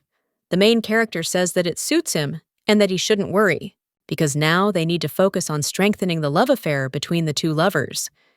His Highness looks at the maid with the knight, and he is not interested in whether the lady is talking about those two, to which the girl replies that this is true. That is why he is needed there. If you watch the event, the host can invite them to the stage, and as they say, love begins with small steps towards each other. After this, the blonde asks what if the host doesn't invite them, and whether the lady has ever encountered unsolvable problems. But the girl screams no matter what he says. The prince claims that if the lady does not calculate everything to the smallest detail, then something can always go wrong, whether she likes it or not. At this time, the host finally announces the beginning of a unique event that is held only in the tango salon, and then he offers to determine today's winners. So let them speak for the couple they like right now. The prince is wondering what he signed up for. The blonde turns to Rosalita, and he wonders if he still calls her a lady or already a sir. The main character asks what he is talking about, after which the blonde asks her to say if this is really a shameful test. It was also part of her plan. The main character then apologizes and claims that she did not expect that this could happen. But at that moment, someone screams that love is blossoming before their eyes, and its time has come. But when he looks at the main character and the prince, he only apologizes and then suggests taking a better look at the shy couple next to them. He also claims that they will all have to try hard. They will give a worthy gift to that couple, in which the man will be able to hold his woman in his arms longer than anyone else, and if all the couples are ready, then they will begin. A little while later, one team already knocks out, after which several more couples. The man counts to 36 seconds and says that this is incredible because that couple, which many considered a loss because of the short guy still in the lineup. After which, he asks where he gets so much strength from. After which, he also suggests applauding and supporting the couple. The main character wonders if she is doing something wrong. Her interlocutor claims that a normal person would not be able to maintain such a significant weight for so long, so let her look at the neighboring couple. Even a trained knight does not succeed in this easily, but in front of a lady, he tries his best. The girl then asks what she should do, and whether she needs to lose on purpose, after which her interlocutor tells her to do what she wants, because it looks like her goal has already been achieved. The main character looks at the maid together with the knight, after which she says that it is excellent, and also asks him to tell her how to treat the knight. A little while later, the main character is already in her room, and the maid says that she liked it so much. Rosalita states that she is glad to hear this about the woman, also says that she is pleased that she could receive this prize as a memorable gift. The girl also asks if Chloe feels that she has become closer to Charles. Excellent replies that yes, and she thinks that they have become closer. As soon as they crossed paths again in the mansion, he immediately greeted her and said that he had also had fun that day. When the lady said that she was going to secretly take a walk with His Highness, she became very nervous. But in the end, this day became one of her best memories, so she thanks Milady. The main character then smiles and tells the girl to believe because she will still have many of these memories, because everything is still ahead. Now she needs to confess her feelings to him and become an official couple, after which the maid, all red, asks what this is about, mistress. Rosalita wonders why she is so surprised, and aren't these obvious stages in love? To share the same feeling with him so that their hearts beat in unison after marriage. But the maid screams for the lady to stop because she feels so awkward, and the main character understands that she would also like to experience true love. It is already pleasant just to look at beloved people, because it is interesting to experience this feeling herself, and she is a little jealous. At this time, the maid says that the lady needs to get ready quickly. Rosalita claims that she heard that her relatives will arrive today, to which the maid replies that yes, they have been busy lately, so they could not visit the lady, and they will probably come to ask for her blessing. The girl asks if this is really true and wonders what it means. A little while later, these two come to the lady, and the main character realizes that this woman is the carrier of the body she planned to inhabit at the very beginning. But when she entered her current body, she was very worried that she would not be able to cope with it. But now she thinks that she is very lucky with it. The eye of God that appeared in the form of a young tree branch in the temple most likely means that all the gods are looking for it in babies and unborn fruits. Even if she goes to temples, she doesn't think she'll be able to cross paths with any of them until she goes into eternal sleep. Someone else asks Noah if he's already chosen a name for the baby, to which the man replies that yes, and if it's a girl, they'll call her Laurel, and if it's a boy, then Lawrence. They came here because the birth of their child is soon scheduled, after which the man also turns to Miss Rosalita says he has a favor to ask of her. Noah asks if she could bless him on the upcoming day of great prayer. His wife also apologizes for not being able to visit the lady right away when she woke up and doesn't say anything to the main game, because she understands that pregnancy can make road trips difficult. She is immensely grateful to them for coming there today. The man then thanks the lady for her understanding and states that he heard that she had lost her memory, so they should formally introduce themselves. Noah states that he is Count Sentio and also her uncle. The woman is next to him. This is his wife, Countess Olia Sentio. The main character asks if they really introduce themselves so formally, and the man claims that only a couple of years ago he took the surname Sentio and was awarded the title of Count. But in the family circle, people can call him simply Uncle, after which the main character says that she understood. The girl also claims that she is glad to see her respected uncle and aunt. The lady also understands that this is also her failed body. The man claims that the day of great prayer is held in temples once a month. There will never be a perfect moment to bless a child. The Marquise also claims that this is an ancient tradition that takes place twice a year. In the first month of summer and winter, the first day of the great prayer takes place. On these days, unmarried couples, or couples ready for marriage, receive blessings. In the last month of winter, pregnant women are given flowers and pray for the well-being of their children. Her mother dreamed of participating in this at least once, but now Rosalita can make her dream come true. The main character is interested in which temple the great prayer will take place, to which her mother replies that it has long been held in the temple of the supreme god Jupiter. But this time, due to God's message, the prayer will take place in the temple of the god Fulgor. The main character is shocked and asks if they will really pray in the temple of Fulgor. A little while later, His Highness turns to Keith and claims that he did not want to come early. The guy claims that he must be able to wait, and no matter how much he offered him, the gentleman always refused. So he wonders what has suddenly come over him now. But the young man also says that there is no need to say anything because he already knows the answer. Says with a smile on his face that if he knew how many tickets were left, but how would he know since there weren't any left? The man tells him to stop and give him the ticket, to which the guy agrees, but asks if he's sure he wants to go to this production with Lady Derman. Of course he is flattered that they will come to see his work. Well, as the gentleman said, in comedies there is always a love line, and this does not make him happy. The blonde tells the guy to finally shut his mouth, because does he really talk like that to everyone or just to him? Keith claims that no matter how much he annoys the gentleman, he still respects the boundaries. In general, let him definitely come to the performance with the lady, because this is a must-see place during a date. His Highness says that this will not be a date, and his interlocutor asks what he is talking about. After all couples who have feelings for each other watch a play together. The principal claims that he does not have any special feelings for her. Not then, Kid is asked why he does not simply send a new engagement letter, and that's it. The man claims that he will send her, but does not want to put her before the fact without the right to choose, because he wants to see a living person in front of him and not a doll. Keith says that he really compared the lady to a doll, after which the guy claims that, okay, and he will not say anything about it. Still, he has much more serious questions regarding the lady, and as he understood, the gentleman is trying to cover up the scandal with another grandiose piece of news. Although His Excellency Marquis d'Erman threatened everyone at the banquet not to open their mouths about him, this is not enough to stop the rumors. However, marriage with his daughter will definitely be able to shift the public's attention. His Highness at this time only remains silent, after which Keith claims that he sees that the lady is important to him, so let him be more polite when talking to her and not hurt the fragile girl's heart once again.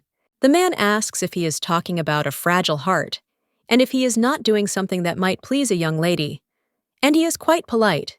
His interlocutor thinks if he is seriously unaware of his love, but the guy does something he would never do under normal circumstances, and he even wonders when he will understand it. A little while later, the main character is in the temple of the god Fulgor. The main character looks at the picture where her mother asks if the girl is not feeling well. Rosalita replies that no, and that the painting is simply so beautiful that her gaze lingered on it. The woman asks if this is true, and claims that there is an even more exciting spectacle to come. How lucky she is to be directly involved in the blessing ceremony. At this time, someone else addresses the Marcuses, and the father of the main character asks how they feel, to which they answer that thanks to them, they feel great. The main character at this time tries to leave, but people turn to her, and he thanks her for finding the time to provide them with this service, because thanks to the lady, their family will definitely be happy, so they are very grateful to her. The main character replies that this is the least she can do for them. At this time, one of the priests turns to Lady Derman and asks if she will take part in the blessing ceremony today, to which the girl replies that she will. Her interlocutor claims that if she wants, he can show her where to sit, and the girl replies that she will be very grateful, after which she turns to her mother and says that they will see for themselves later. Someone else is reaching out to Rosalita, and the main character asks if this is really her brother. The guy claims that he wants to ask her something and wonders if this thing belongs to her by any chance. The girl asks what kind it is, and the guy replies that he is talking about a toy because he remembers that he already saw a similar one in her room. Rosalita is then horrified and claims that it really does belong to me, after which the girl even asks where she was. Her interlocutor claims that when he got out of the carriage, he noticed her nearby and thought that the girl might have dropped it, so he took the toy with him. But he thinks that now she will only interfere with the lady, so should he keep her for now? But the lady at that moment screams that no, and she will take her. She loved this toy too much, so she will feel calmer if she has a boyfriend, after which she says, okay, and wishes her sister a successful blessing ceremony, to which she thanks him and says that they will see each other again. The girl immediately turns to Bip and asks what that little bastard is doing there.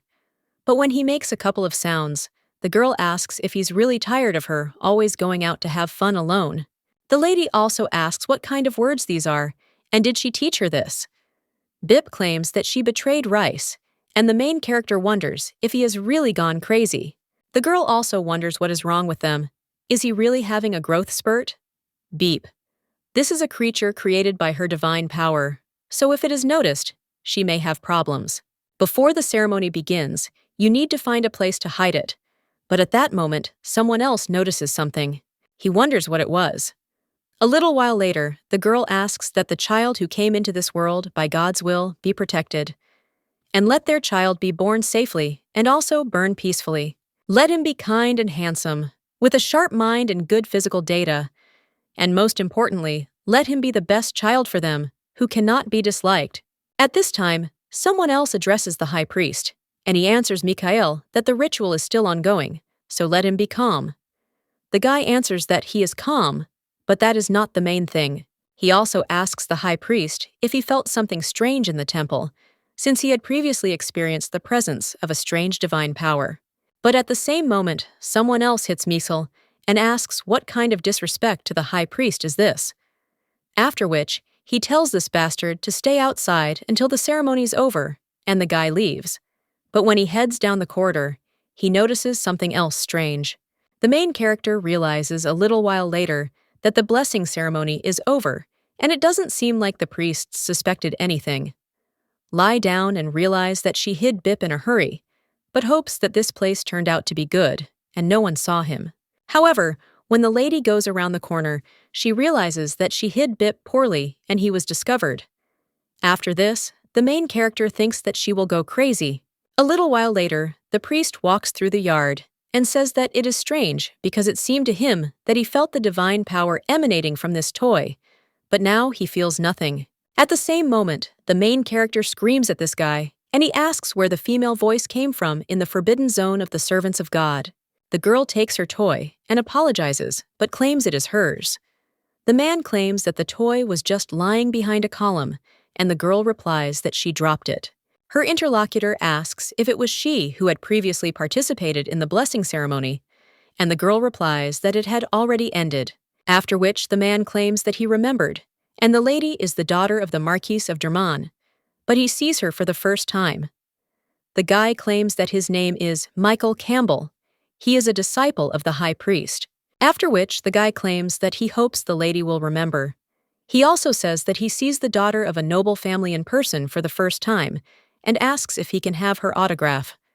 The main character replies that no, and asks what it is. Her interlocutor says that it is sad and maybe she could leave something as a memory. But at the same moment, someone else addresses these two.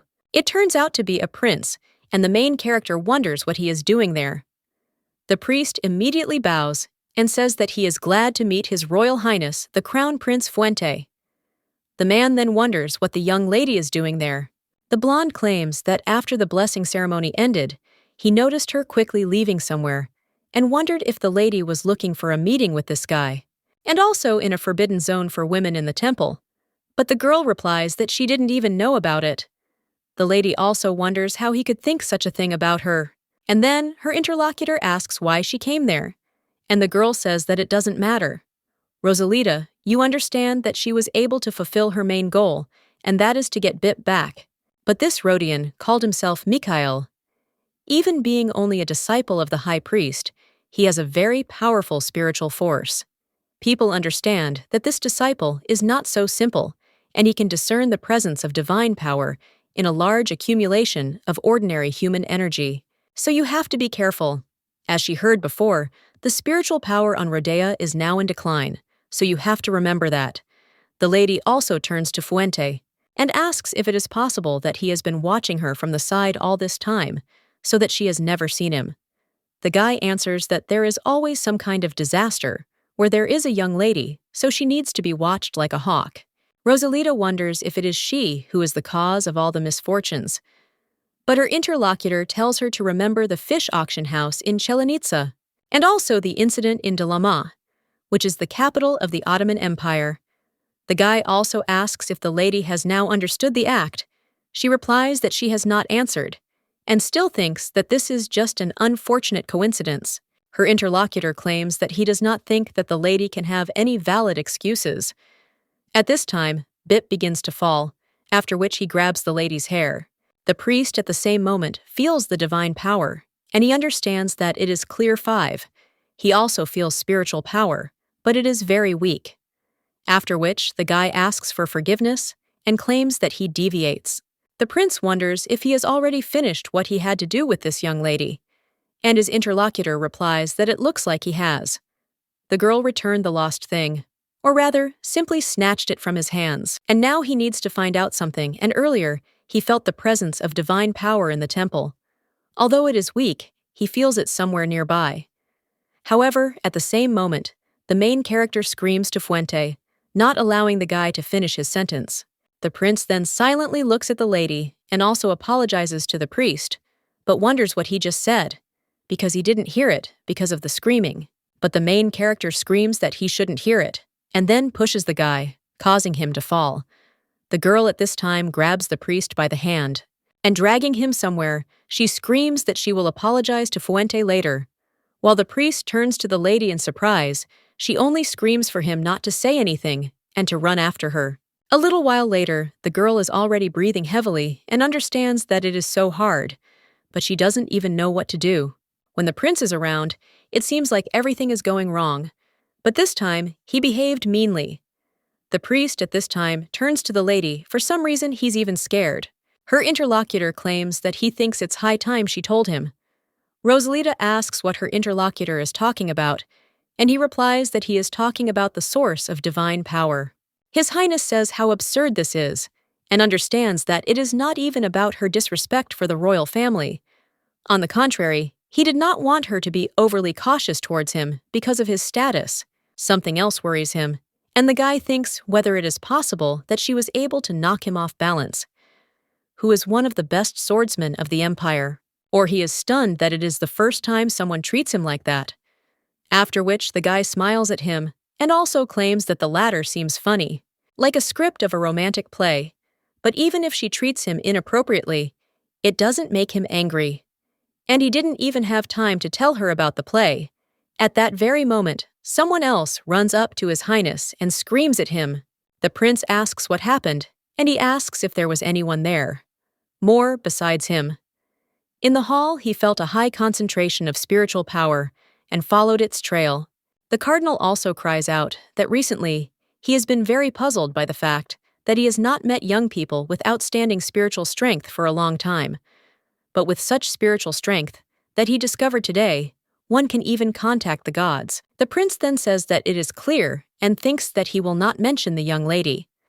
He also says that he saw a man, and by his clothes, he looks like a priest's apprentice. His interlocutor asks if he really means Mikhail, after which everyone tells him that this guy has a fairly powerful spiritual force, but not enough to establish a connection with the gods, and he is not very happy to serve in the temple, and the guy is interested in whether His Highness has heard of him. Michael Campbell is the second son of the Campbell family, where cardinals have been born for several generations in a row. The boy was born with great spiritual strength, and all the people expected him to become the next high priest.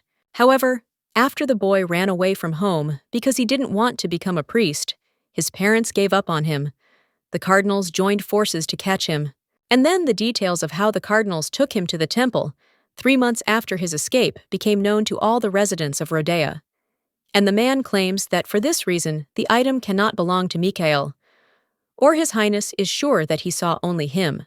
The blonde wonders if he doubted the truth of his words, to which his interlocutor replies that in no case, and since this is a globally important issue, he treats it with meticulous attention. In this case, the blonde claims that the hose will try to resolve this issue, and so he will dispel both his and his doubts. The cardinal wonders if he really wants to meet Mikhail in person, but the man only remains silent. Mikhail at this time holds the lady's friend in his arms, and the main characters say that they have already managed to get along. The girl understands that he was so persistent and why she told him about Bip, and surprisingly, these two quickly too, or after which the girl hopes that in the future they will never run into this guy again. Mikhail at this time turns to Bip and wonders if this lady brought him there.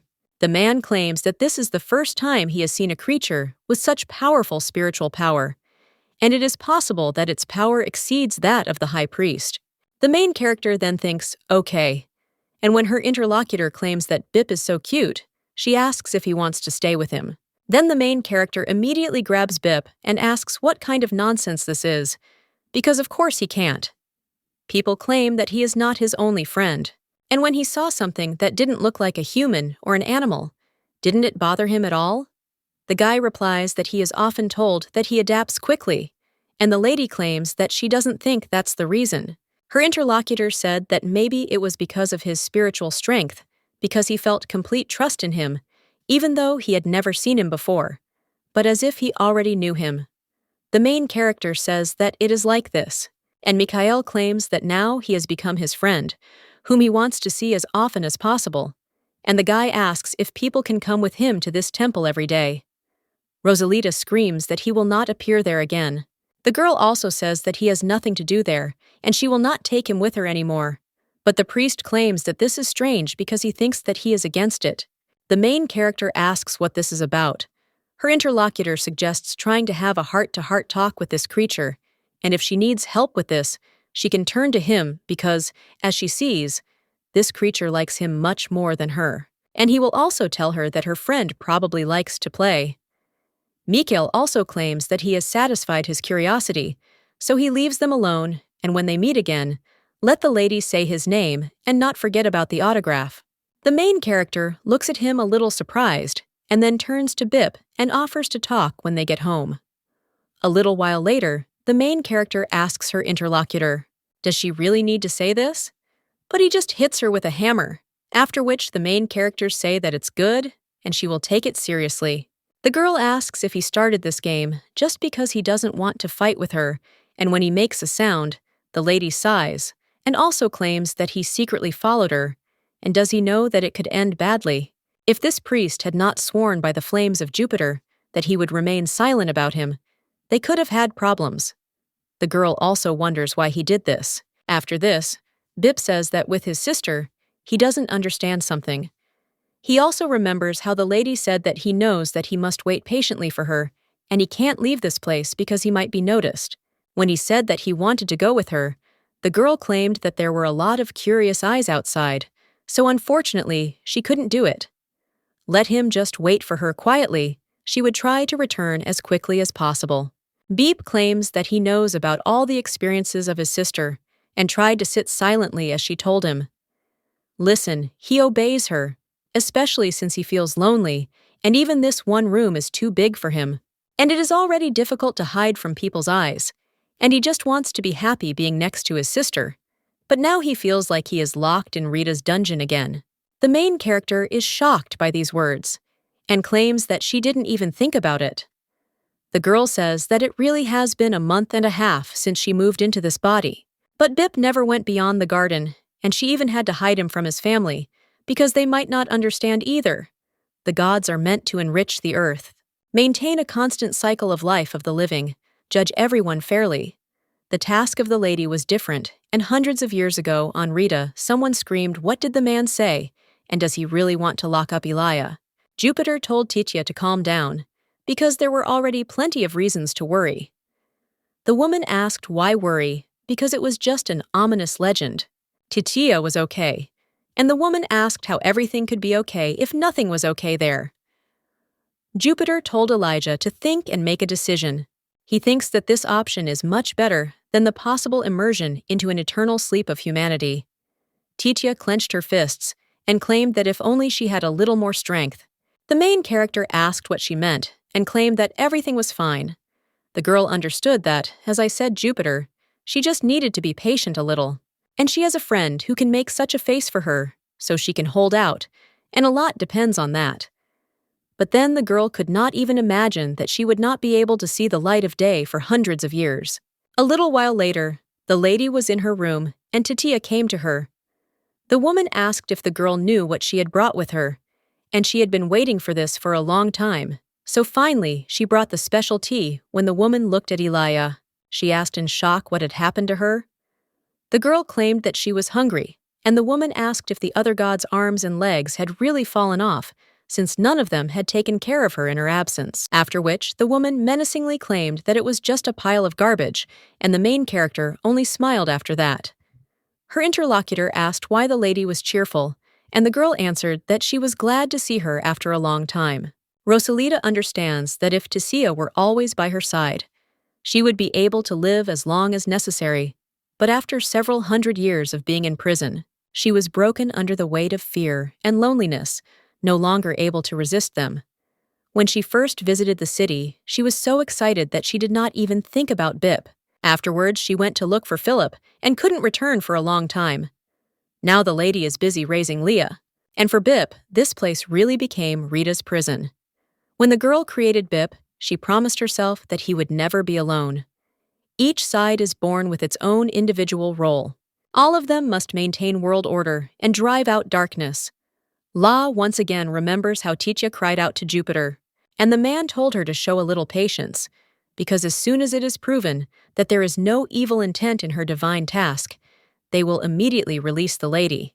Era passed, but everything continued to go on as usual. Because of her ambiguous role, the girl was branded an evil god who would destroy the entire world. He understands that when she had been in prison for about 100 years, and when her psyche could no longer withstand it, then the lady noticed a small sprout breaking through a crack in the wall. At that time, the lady did not know what kind of plant it could be, and did not even think of trying to establish contact with it. The girl only wished for him to live on.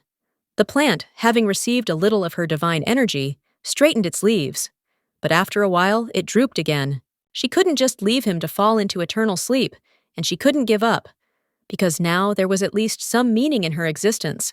Every day, the lady gave the plant some of her spiritual powers, so that it would not fall into eternal sleep. She spoke to it to get rid of loneliness, and even introduced it to Titia. She was so happy to see an approving smile on her face, and so 80 years passed. The girl understood that now the plants looked completely healthy, and it was strange that after so much time, it could not grow. But the main thing is that at least he is alive, and if it weren't for this sprout, she would have gone crazy. The girl also claimed that she should probably thank him. The lady also stated that she thought they should introduce themselves again, and stated that her name was Elijah, and then asked him what his name was. She also hoped that he would be able to answer today, after which the sprout squeaked and then climbed out of the wall and greeted his sister and claimed that his name was Beep. The plant asked how long she had been waiting for him, and he also wanted to see her as soon as possible. That day, Bip gave his first voice, and they could finally see each other. As long as she had her little friend, she was not afraid of anything.